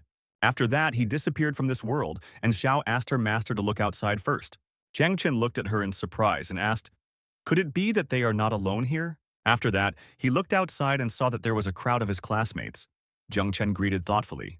After that, he went back into the booth and asked Xiao if she hadn't said that if his spiritual power wasn't affected, he wouldn't meet them. To which she replied that she had said something completely different, and reminded him that if his spiritual power was strong enough, he wouldn't simply be dragged into another space. Jiang Chen looked outside again and asked if there was any fundamental difference between being in this situation and being pulled into another space, to which Xiao, after thinking for a bit, replied that there wasn't. Jiang Chen looked at her angrily after hearing this answer. However, he immediately calmed down and said that he was interested in why these secrets did not attack him. And if they did not come here, then what did she answer that it turns out they were afraid of something? After that, Jiang Chen heard some noise. And finally, I found the doll that had been hiding in the blind spot all this time. The guy thought for a bit and decided that probably, judging by their number, they are really afraid of this doll. Xiao meanwhile said that the doll was constantly looking at one of the booths. And judging by the reaction of Ivan in this doll, there really was something in this booth. Jiang Chen headed to this booth, and on the way, the spirit asked her owner what she thought was inside. To which the guy replied that there was probably some kind of heartbreaker's corpse or a miscarriage that had accumulated all the resentment in general, something unpleasant. Zhang Chen grabbed the handle and prepared to open the door to the stall. Having prepared himself, he quickly opened the booth and took out his blood blade. However, when he looked inside, he realized that he was right. There really were two miscarriages in the toilet. Meanwhile, Pukliash returned to the real world and fell face down. As he began to rise, he was glad that he was still alive. However, when his vision returned, he noticed that there were drops of blood on the floor. He immediately jumped up and wondered, "What's going on here?" After that, he looked back and asked himself, had he really not returned to the real world? Suddenly, an unknown person appeared and covered his mouth. It was John who demanded that Ivan be quieter. The guy looked at the man and recognized him as the same man from the bureau who was at the ceremony. After that, the boy with tears in his eyes began to ask what happened here and why there was blood everywhere, and also where the teacher and the principal went. John listened to him and asked him to calm down and not to worry. He explained that the school was involved in a case with a secret and his teacher and classmates are now fine. The guy immediately remembered that the teacher said that when a secret penetrates from the secret world into the real one and causes harm, a case with a secret is formed. And the emergence of a case with a secret means that many people will definitely die. After that, he lost consciousness for a second, but John managed to catch him. He patted the guy on the head and asked him to believe in himself and in the bureau, saying that they would definitely be able to resolve this situation. After that, someone called him on his mobile phone and he picked up the phone. I heard the news that Small Unit 3.021, which was supposed to provide support, was just attacked by Mystery and was already cut off from the school, and Small Unit 3.044, within the elementary school's jurisdiction, was also attacked and would not be able to arrive. They also reported by phone that secrets are now appearing in many places, and it is obvious that this was planned and also somehow connected with those guys, so the nearest detachment that can come at the moment will arrive only in 3 hours. John hung up and called someone named Hong Lin, asked him to come and pick up someone. After that, John put the phone in his pocket and told the little one that support from the bureau would arrive soon, and he should stay here and help the rest of the students who had not yet left with the test. He also added that a blindfolded girl would come soon and she would take him to a safe place. While Ivan was listening to this, he became more and more horrified and finally found the strength to say that John had someone behind him. At the very last moment, the man also felt that a secret had appeared behind him. Meanwhile, Zhang Chen stood near the toilet stall and asked, "Where did the stillborn babies in the toilet come from?" After a few seconds, the babies began to cry and make strange sounds. Zhang Chen was frightened and asked, "Does he really have to hug them now? Or would it be better to just finish them off?" To which Xiao asked him not to rush because she noticed that the resentment in these creatures was very great, and she thought that his classmates saw them and went crazy. While they were talking about this, a small doll came up to them and stroked their heads. Zhang Chen noticed that they had stopped, which meant that the doll was not only showing them the way, but was also helping them. He thought for a moment and decided that it was obvious, because no child would refuse a beautiful doll. However, while he was saying this, one of the stillborn began to eat the doll. Horrified by this sight, Zhang Chen asked, "Is it really time for them to start teething?" The other classmates started whispering and Zhang Chen noticed them. They had long tongues and they discussed the fact that their classmate suddenly gained weight, and therefore she was definitely pregnant. And also it was unknown whose child it was. Classmates made fun of the fact that the most beautiful girl in school was pregnant. Zhang Chen looked closely and noticed that there was something written in the languages of these secrets. Basically, there were words about how it was a great shame and all sorts of gossip. Zhang Chen walked up to one of the classmates and grabbed his tongue, immediately cutting it off, explaining that he needed to check something. Zhang Chen took his tongue and saw that it was written that one of the guys did it, but his name was crossed out. Zhang Chen thought sadly that such important information had been crossed out. After that, Zhang Chen said that it is not surprising that this task is called evil tongues are more terrible than a gun, because repeated slander can strike to the bone. After that, Zhang Chen looked into the toilet stall again and saw that the stillborn were still eating cuckoo. Zhang Chen looked at Odnoklasniki and thought that as long as this doll is here, the secrets do not dare to attack.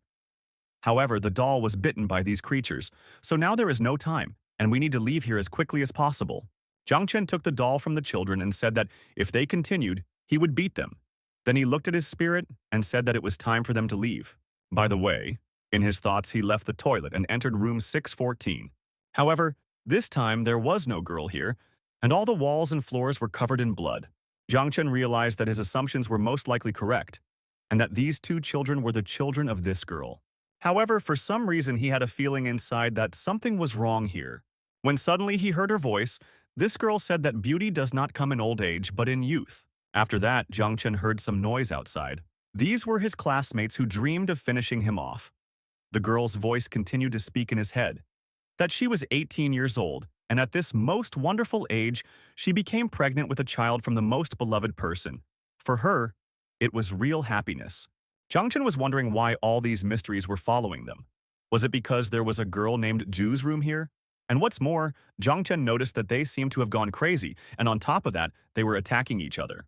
Xiao noticed that these monsters had blocked the road, and now they could only get out if they jumped out of the window again. Jungchen asked her to shut up. Jungchen remembered that his partner had said that these secrets were strong in spiritual attack. But now there was soul strengthening, so these secrets would not be able to cause him any harm. Therefore, Jungchen decided to engage in combat with them. After all, when it comes to a fight, he has no need to fear these F-level creatures.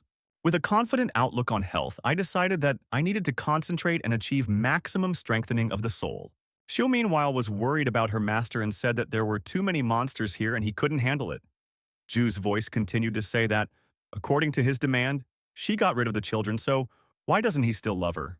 Jiang Chen, meanwhile, was struggling with the secrets and insisting that Xiao was underestimating him. He thought that the hint still hadn't worked, so if he left now he would miss some important information. Meanwhile, the whole thing is in one of the rooms and said that probably because he listened to what they were saying behind her back, he now does not accept her. Because of these thoughts, she cursed the entire school, blaming them for her love, which had become one-sided. Jiang Chen, meanwhile, continued to exterminate his classmates. However, there were more and more of them, and students from other classes started to come, so Jiang Chen finally decided to leave this building. At the very last moment, he jumped out of the old dormitory and the rest of the students remained in it. Xiu excitedly flew up to her master and said that now she was beginning to look at him in a new way, after which he said with a smile that underestimating one's master was bad form. When Jungchen looked up, he saw that in front of him was a system that said that he had received a new special clue, stillborn in the toilet, and another one called the crossed-out name and Ju's resentment. Looking at all these notifications, Jungchen said that it was not in vain that he spent so much effort, and only 3 days had passed, and this task was already almost 90% completed. After that, Jungchen heard a woman scream and looked back. He saw that in the building there was Qin, who was actively running away from these students, going outside. She asked what was going on here, and why did these mysteries suddenly seem to have gone crazy. She also thought that she heard someone's voice and it probably belonged to Zhu. But for some reason there was absolutely no one in that room. After that, she looked down and saw Jiang Chen lying there. Coming closer to him, she asked what he was doing here, to which the guy replied that they understood everything. Why ask? The girl smiled and asked, could it be that Tane's sudden madness inside the dorm was his doing? Jiang Chen said that he was also interested, and then turned away and added that perhaps some lucky guy had found some clues. Kia noted that everything was too obvious and asked how much longer he would continue to pretend, to which Jiang Chen replied that he could not even hide his imperial temperament, and she said that he knew how to pretend. The girl grabbed her head and said that she had originally thought that if he shared the clues with her, then, considering his value, she would let him live a little. After that, she opened her eyes and said that if he refused time after time, then so be it. There would be a massacre. With these words, she took out her blade. Qin's face changed and she rushed to attack. Jiang Chen took out his bloody scissors and defended himself from the first strike, and then he dodged the subsequent ones. They exchanged a few blows and Qin proudly declared that her spirit was an E-level secret, so Jiang Chen had no chance. After that, she swung her blade and said that she didn't mind if he realized it when he got hurt. Xiu entered her master's body, and Jiang Chen laughed and asked, does she really think that she's the only one with such a technique? After that, Jiang Chen pushed her into the blade and jumped back. The girl said that she knew about all this, but his spirit is just a marriage, and he does not dare bluff in front of her. The guy said that now even his hair is light, and how can you say after that that it's a defect? Because of this stupid joke, the girl again rushed into the attack and shouted that first she would cut out his tongue and then teach him a lesson. Meanwhile, Jiang Chen was calmly cutting his nails with scissors. He was prepared for the fact that, judging by Xiao's words, his opponent would not be able to harm him, so he did not even try to dodge when she tried to pierce his face with her blade. However, unexpectedly, the place where she hit started bleeding. Jiang Chen looked down and realized that he looked awkward now. He mentally turned to his spirit and reminded her that she said that their powers were extremely different, but now he was bleeding after this attack, to which Xiao said that she did not know that her master would be so confident in himself and would also brag, and also added that now he had nail scissors in his hands and he imagined himself to be God. Qin, meanwhile, did not understand what was happening, because the spirit of the bloody blade is a secret of the E level, and she gathered all her strength into this blow, but was only able to injure the skin. Zhangchen took a deep breath and said that he would now give some comfort to her broken heart, after which he grabbed her by the head and delivered a strong blow to her stomach, because of which she coughed up blood. After that, Jiangchen threw her away from himself.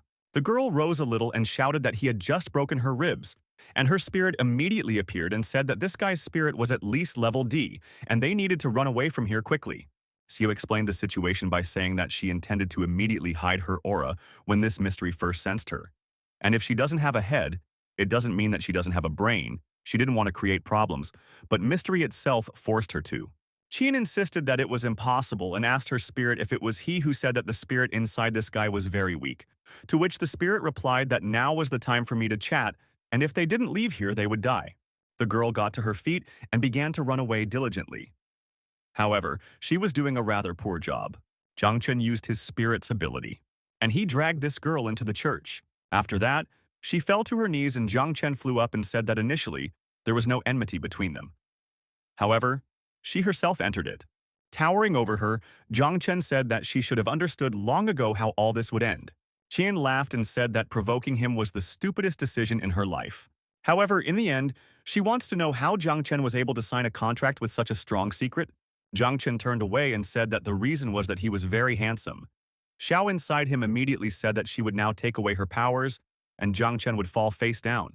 After that, Zhang Chen came down and asked what the problem was since she was so injured, but her spirit still hadn't come out. Qin looked away and said that she admits that she acted rashly, so she asks our hero for forgiveness.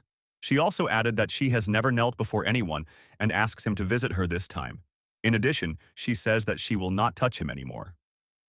And the 200,000 that she spoke about earlier, she changes to 2 million, and also swears in her heart that she will not deceive him anymore. Xiao inside said that Zhang Chen should not believe these words, because if he does not kill her, there will be negative consequences. Zhang Chen said that he knows, and the spirit asked why he did not kill this girl yet. Qin, meanwhile, begged to let her go, because money is nothing to her family. And her family also has valuable secret treasures that are very expensive, and if Zhang Chen lets her go and allows her to complete this test, then she is ready for literally anything. Zhang Chen came close to her and ordered her to shut up, and also added that this was the last time. Xiao could not believe that her master was doing something crazy again and was going to let this woman go. Zhang Chen leaned over his opponent and said that he would spare her now, but if she attacked him, she would end up regretting it. Qin said that she agreed to such conditions and would no longer attack him, and also added that he himself had just seen that she was no match for him. Zhang Chen released his chains and said that it was good that she understood this, but added that she looked like she was going to die soon. And since there were still 3 days left, she should use her only chance to return. The girl said that Zhang Chen should not worry about this, and added that they would see each other tomorrow. After that, she broke her neck with one movement and died instantly.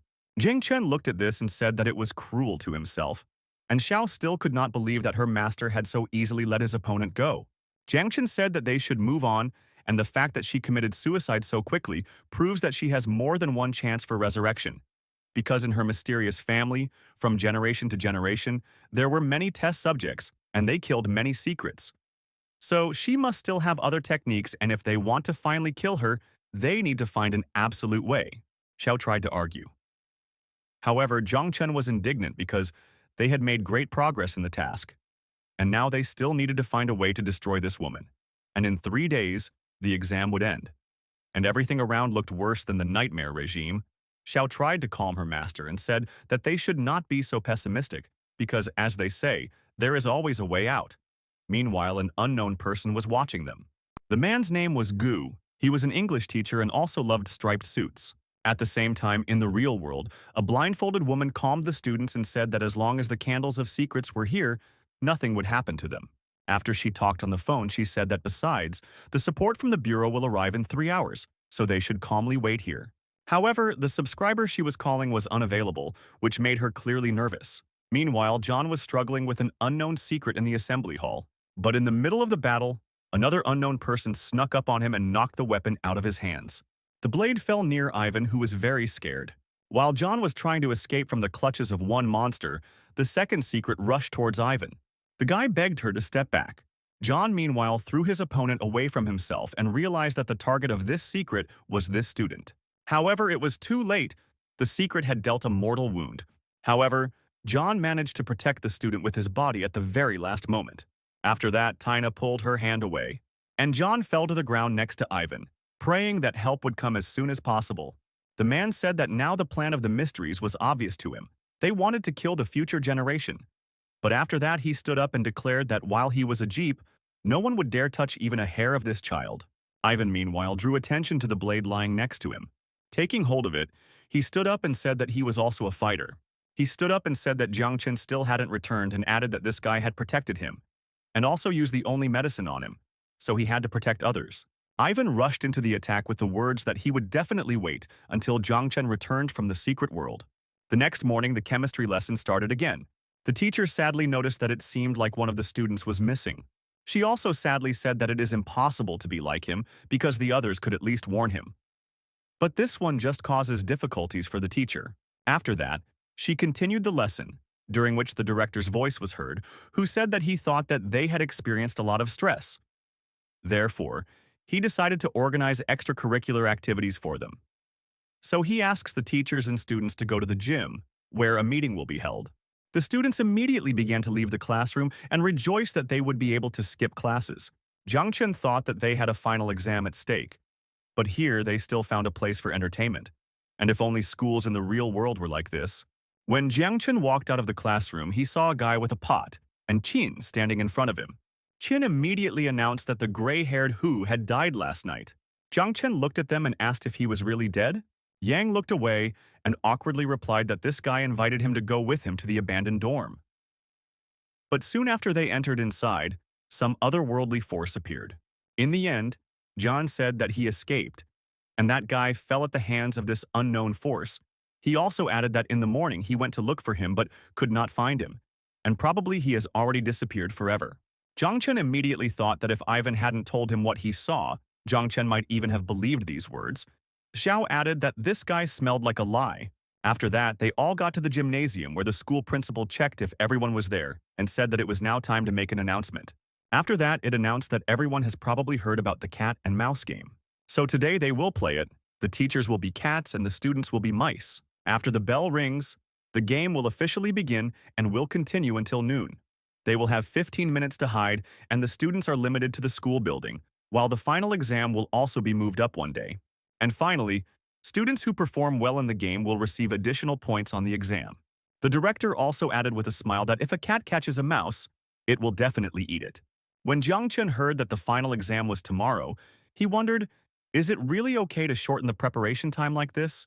The other students immediately started whispering that they were not ready for the exam yet, and Jiang Chen realized that judging by the reactions of the classmates, they had no idea what was going on, and that this extracurricular activity and early exam were probably someone's plan to deliberately prevent the candidate from continuing to research a difficult task.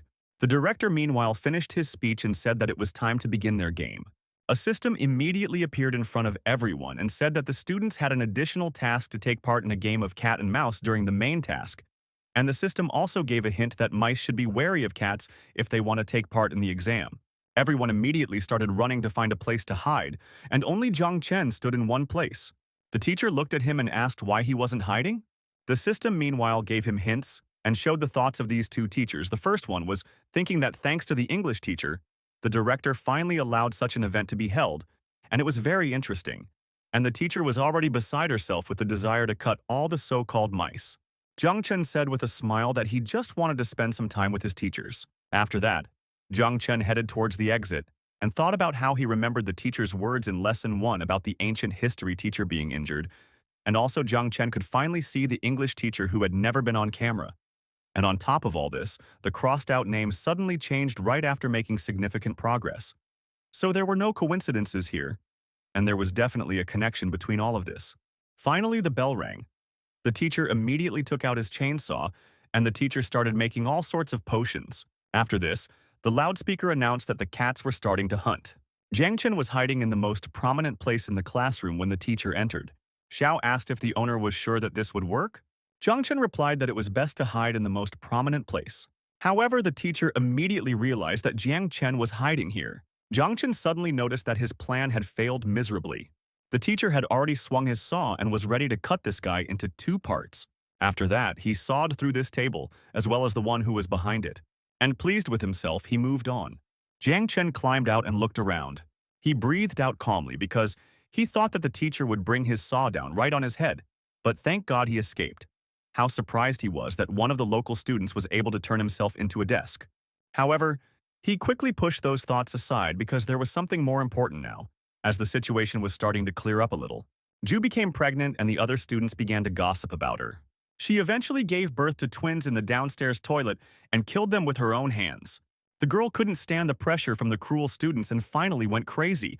Her madness was probably the beginning of the end of this school. Jiang Chen left the office thinking that the name of the quest was Evil Tongues, and the name of the key clue was Thoughts About a Lover. And apparently this was another story about how a student who was bullied by everyone went crazy and went to take revenge on everyone, so now he also had to deal with this lover who left her in such a state. Jiang Chen walked down the corridor in irritation and hoped that in order to complete this task, he wouldn't have to make everyone apologize to her, because it was too difficult, and not only were there a lot of students here, but also Papa's name was crossed out everywhere. Jiang Chen also said out loud that he couldn't shake off the vague feeling that something was wrong. Xiao asked her master if he had any idea where they were going. Jiang Chen said that he actually just drank too much water and needed to go to the toilet. When they went to bed before him, Jiang Chen asked him not to peek.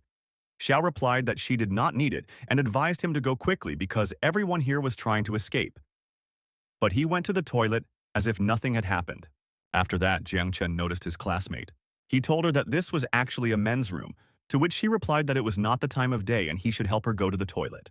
Meanwhile, a system appeared in front of him that suggested the thoughts of this person. She thought about how many students were killed, and even though they know that the abandoned classroom is safe, no one in their right mind would go there anyway. Jiang Chen immediately remembered what she was thinking about the classroom on the 4th floor. The girl could no longer stand it, and, taking it, ordered that if it would stand like a pillar, then she would walk straight in her panties. When it was all over, Jiang Chen came out of the toilet and wiped his hands with a napkin. Xiao said that it was just disgusting, to which Jiang Chen said that we need to help people who are in a difficult situation. Jiang Chen felt that this presence and without looking back asked why he was being followed. The girl smiled and said that she wanted to combine their efforts. She also added that she simply saw him climbing the stairs and decided to go with him. Jiang Chen was surprised and said that it was somehow strange to join forces after what happened. Inside, he thought that it was even good, because he didn't think that he could handle it alone. Jiang Chen began to climb up with her and talk about the need to unite, but he was haunted by her dark thoughts, so she should try not to get in the way of his feet. To which she replied that she actually also had her own spirit and he didn't have to worry about it. Jiang Chen asked without looking back. Was she talking about her feeble piece of trash, which caused the girl's face to change? She turned away and said that she didn't want to talk about it because they were here for something else. Finally, they reached the abandoned classroom they needed. The so-called father who lived in dorm room 614 once studied here. When she said all this, Jiang Chen was surprised and asked how she knew about this. The girl fixed her hair and said that one of the teachers told her that there are only 2 places in the school where you should never go: this abandoned classroom and dormitory room 614. Jiang Chen wondered why the hell there was such gender discrimination in this secret world when he risked his life here collecting clues bit by bit, and someone else was simply given all the information after the first question. When Jiang Chen opened the door, a hint appeared in front of him. It said that this was the most diligent class in the school, and the system also suggested that he attend one of the lessons. Jiang Chen thought that after such a hint, his desire had diminished. However, since it was a class that was clearly somehow connected to this story, he would have to go there anyway, and there was no point in delaying. So Jiang Chen walked inside full of confidence. When he got inside, he was met by his English teacher and the rest of the students. The teacher looked at them and asked why they were late. Jiang Chen realized that it was the same English teacher. To our hero's surprise, his girlfriend seemed to change and said that she apologized for being late, after which she sat down diligently.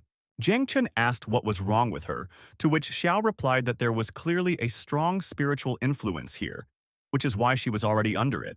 Looking back, Jiang Chen asked if this was all just an illusion, to which the spirit replied that it was, and thanks to his spiritual resistance, the secrets could not affect his head, and these illusions were his maximum. Jiang Chen immediately thought that Xiao's spiritual enhancement was incredibly useful. After that, he looked into the distance and saw that very girl. Ju sat by the window, the wind blowing her curls, and she clearly looked like the heroine of a romantic comedy. Sitting down with Jiang Chen, he thought that the atmosphere here was very calm, and it felt like he was in some kind of romantic drama about high school students. He even began to think with sadness that he was sorry that this was all just an illusion. After that, the teacher said a sentence in English and asked if anyone knew the translation of this sentence. Jiang Chen thought that with his knowledge, he would drown to hell in this ocean of knowledge. "Do I have all this?" she said that she can translate this sentence. Having risen, she said that the translation sounds like only the future with you I will be able to circle in my life. Xiao immediately said that it was all very cute, and a pink atmosphere was hovering in front of them.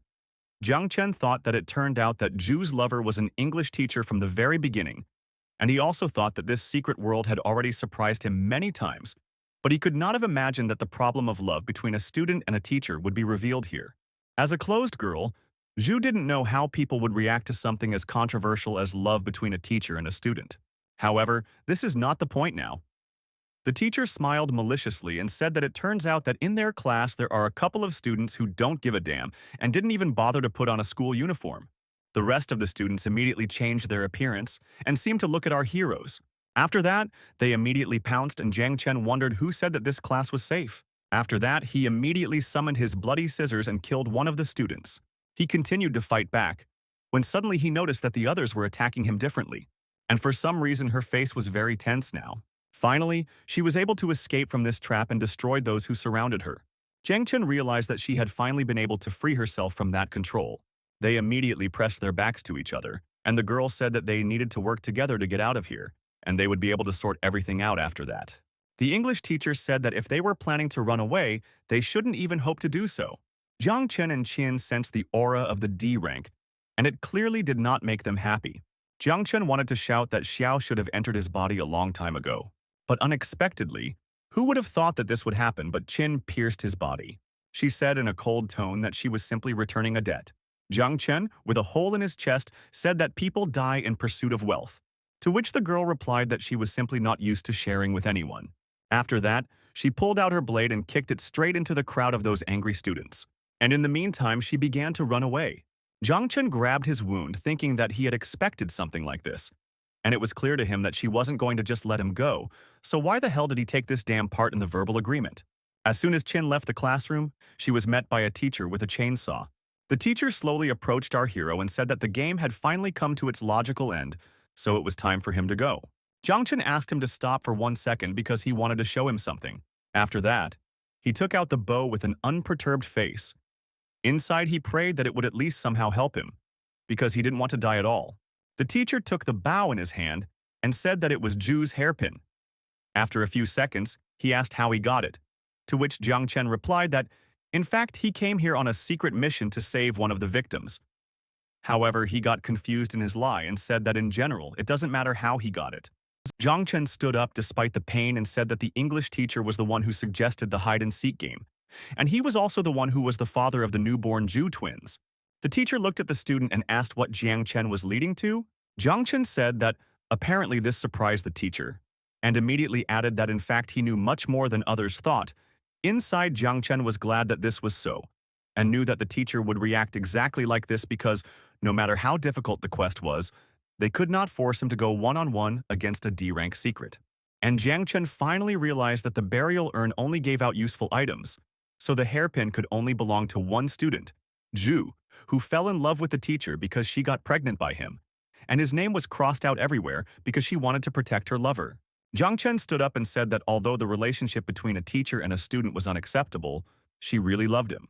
So much so that she decided to take all the dirt on herself just to protect him and his reputation, while the teacher did nothing and continues to act like a damn trash instead of just helping her. Suddenly, Jiang Chen remembered the moment when he received Duma's hint about his lover. Jiang Chen realized that something clearly didn't add up here, because if Ju did this of her own free will, and the teacher also loved her in turn, then what did thoughts about a lover with whom she couldn't be together have to do with it? Jiang Chen also remembered that he had previously felt a sense of wrongness on the way here. The English teacher laughed and said that if Jiang Chen thought he had it all figured out, he was wrong. After this, the teacher jumped up and prepared to attack his student. Jiang Chen managed to summon Xiao, who appeared and kicked him in response, shouting that he was just a secretly pathetic D rank who should have died a long time ago. After that, Xiao looked at her master and said that, as usual, he dragged everything out until the very last moment and then dumped everything on her, and it was time for him to finally become smarter. Jiang Chen thought to himself that this bastard had made several twins for Zhu. He was sure of it. However, he still has the feeling that this is not the end of the story. The aura around the teacher changed, and he said that it was too late to hide. After that, he looked up with a smile and said that he did not regret anything because he had adhered to his principles until the very end. After these words, his body began to disappear. Jiang Chen shouted at him not to disperse after just one kick from Xiao and asked what was that expression of relief on his face. Shouldn't he have felt a burning guilt for his inaction and repented after seeing that hairpin? Jiang Chen remembered the crazy disciples who accused Zhu of simply going crazy. Jiang Chen slowly picked up the hairpin, and Xiao asked him why he suddenly became silent.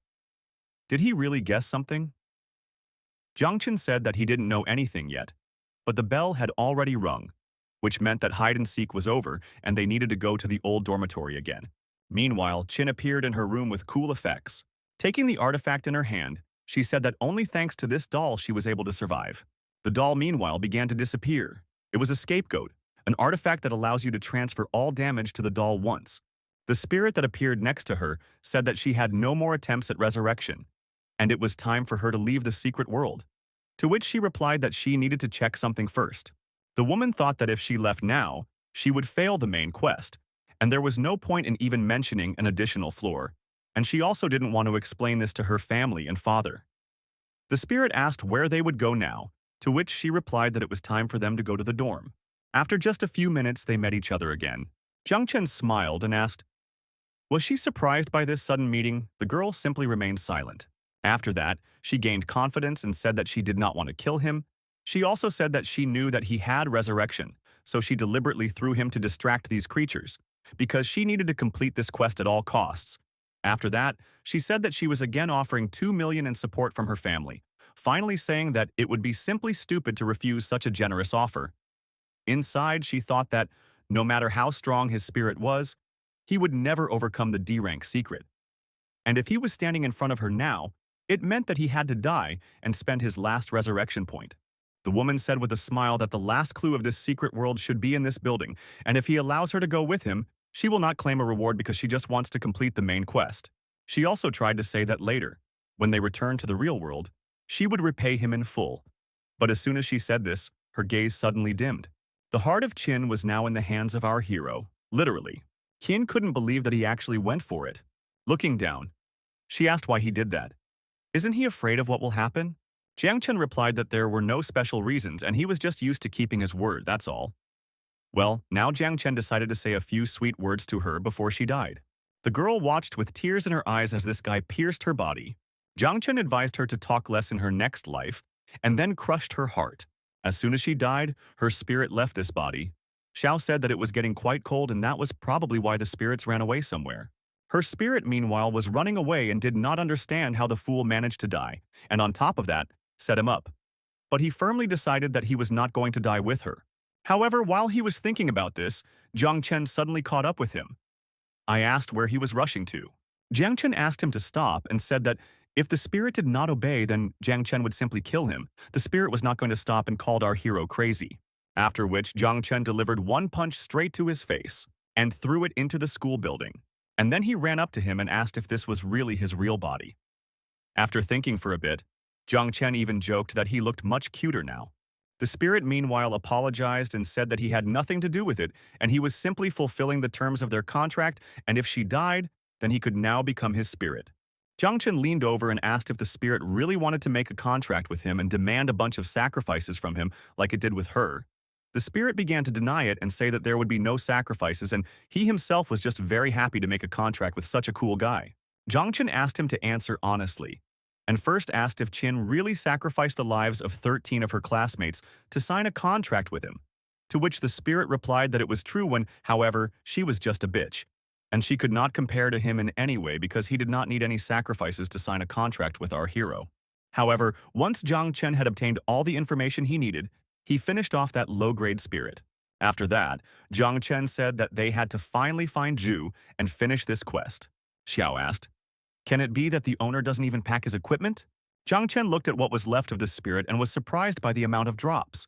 There was one bloody bone, 2 pieces of spirit entrails, and also, oh my god, a D-rank drop, a scarlet bone blade. Jiang Chen picked it up.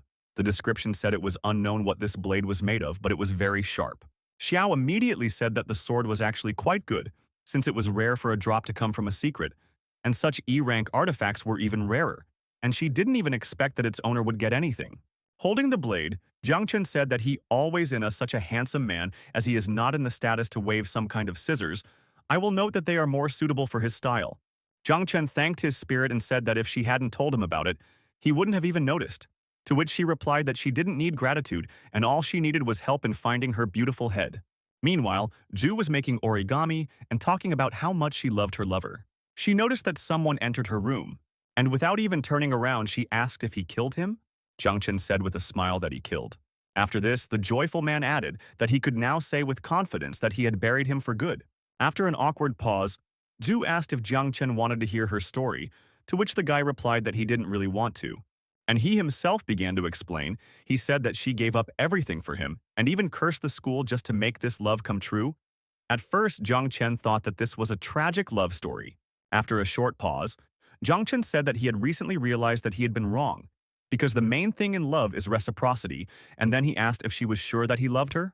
The girl's tone changed and she asked, "What is Jiang Chen leading to?" Jiang Chen came closer to her and said that only now he understood why he was constantly haunted by the feeling that what was happening was wrong, because all the clues he received revealed the history of this secret world, only from her point of view. Jiang Chen began to retell this story and then went into detail about the moment when the student became pregnant by the teacher, and he persuaded her to get rid of these children. After that, he continued to say that according to her version, in the end, she went crazy and cursed the entire school. Jiang Chen leaned even closer and said that there was no doubt that she loved the teacher. But he did not reciprocate her feelings and she simply took wishful thinking for reality. As soon as Jiang Chen said this, her face immediately changed. And then Jiang Chen told how everything really happened. The teacher was young, handsome, and charismatic. It was impossible not to fall in love with him. Zhu, in turn, was a diligent student, so she quickly won his favor. However, she mistook the teacher's love for the love of a man for a woman and, resorting to some tricks, even managed to get pregnant by him. Jiang Chen looked out the window and continued his story. He explained that she thought that the teacher did not want to be with her because of evil tongues. However, in reality, he simply rejected her because of her insane desire to get what she wanted by any means necessary. Zhu couldn't stand it any longer and asked him to shut up, then called him a liar. She said that it doesn't matter to her that he didn't accept her, because she has 1,000 ways to keep him close to her. She also said that she thought that he would start paying more attention to her if they had a child, because it was still his child. But she was wrong, and personally finished them off because of the hatred that burned in her. With tears in her eyes, the girl screamed that she loved him and at the same time hated him. Xiao asked, "Why is the owner provoking this girl and what will they do now? Will they just finish her off?" Jiang Chen asked her to calm down, but the girl continued to say that if he didn't want anyone to find out about this, then she would shut them all up. However, after these words, calmness appeared on her face and she quietly said that if he was already freezing, then now it was pointless. Jiang Chen said that such love is of course not normal, but why was it necessary to go to such extremes? The girl did not answer. Then Jiang Chen handed her the pin because before his death he had asked him to give it to her. The girl looked at it and said that he gave her this hairpin when she became a class representative. Jiang Chen said that even when she cursed him, he still continued to secretly protect her. He even organized some kind of hide-and-seek so that no one would find out the truth and reveal her secret. However, Jiang Chen said that it was not because of love, but because she was the disciple he was proud of. He did not want the terrible truth to come out, and did not want her to live a life surrounded by eternal gossip. The girl took the hairpin with the words that she cannot get his love, but she also cannot live without him. So what is the point of continuing to exist in a world where he does not exist? After that, her body turned into thousands of butterflies, and Jiang Chen received a notification that he had completed the quest called, and he would receive a reward when he completed the main quest. She said that she understood everything, but she was interested when the teacher asked to pass his hairpin. To which he replied that the teacher did not ask him for anything, and this is called a lie for the good. Suddenly, Jiang Chen thought that it was very strange that the main quest did not end after he dealt with Ju. After that, he suddenly realized that he would have to take the exam after all, and it was all over because he was a terrible loser. The next morning, Jiang Chen returned to school. Even though the quest was over, the school remained the same. They still didn't mention Ju in any way, didn't approach the abandoned classroom on the 4th floor, and also avoided the old dormitory building. And all this proves that the curse Ju placed on the school is still in effect.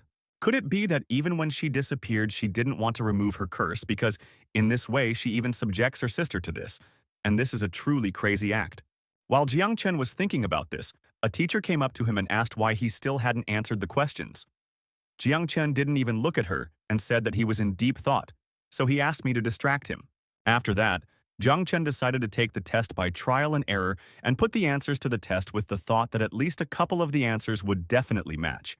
However, it is not necessary that his hand began to write the correct answers on its own. It was the same pen that Jiang Chen had taken out from the urn.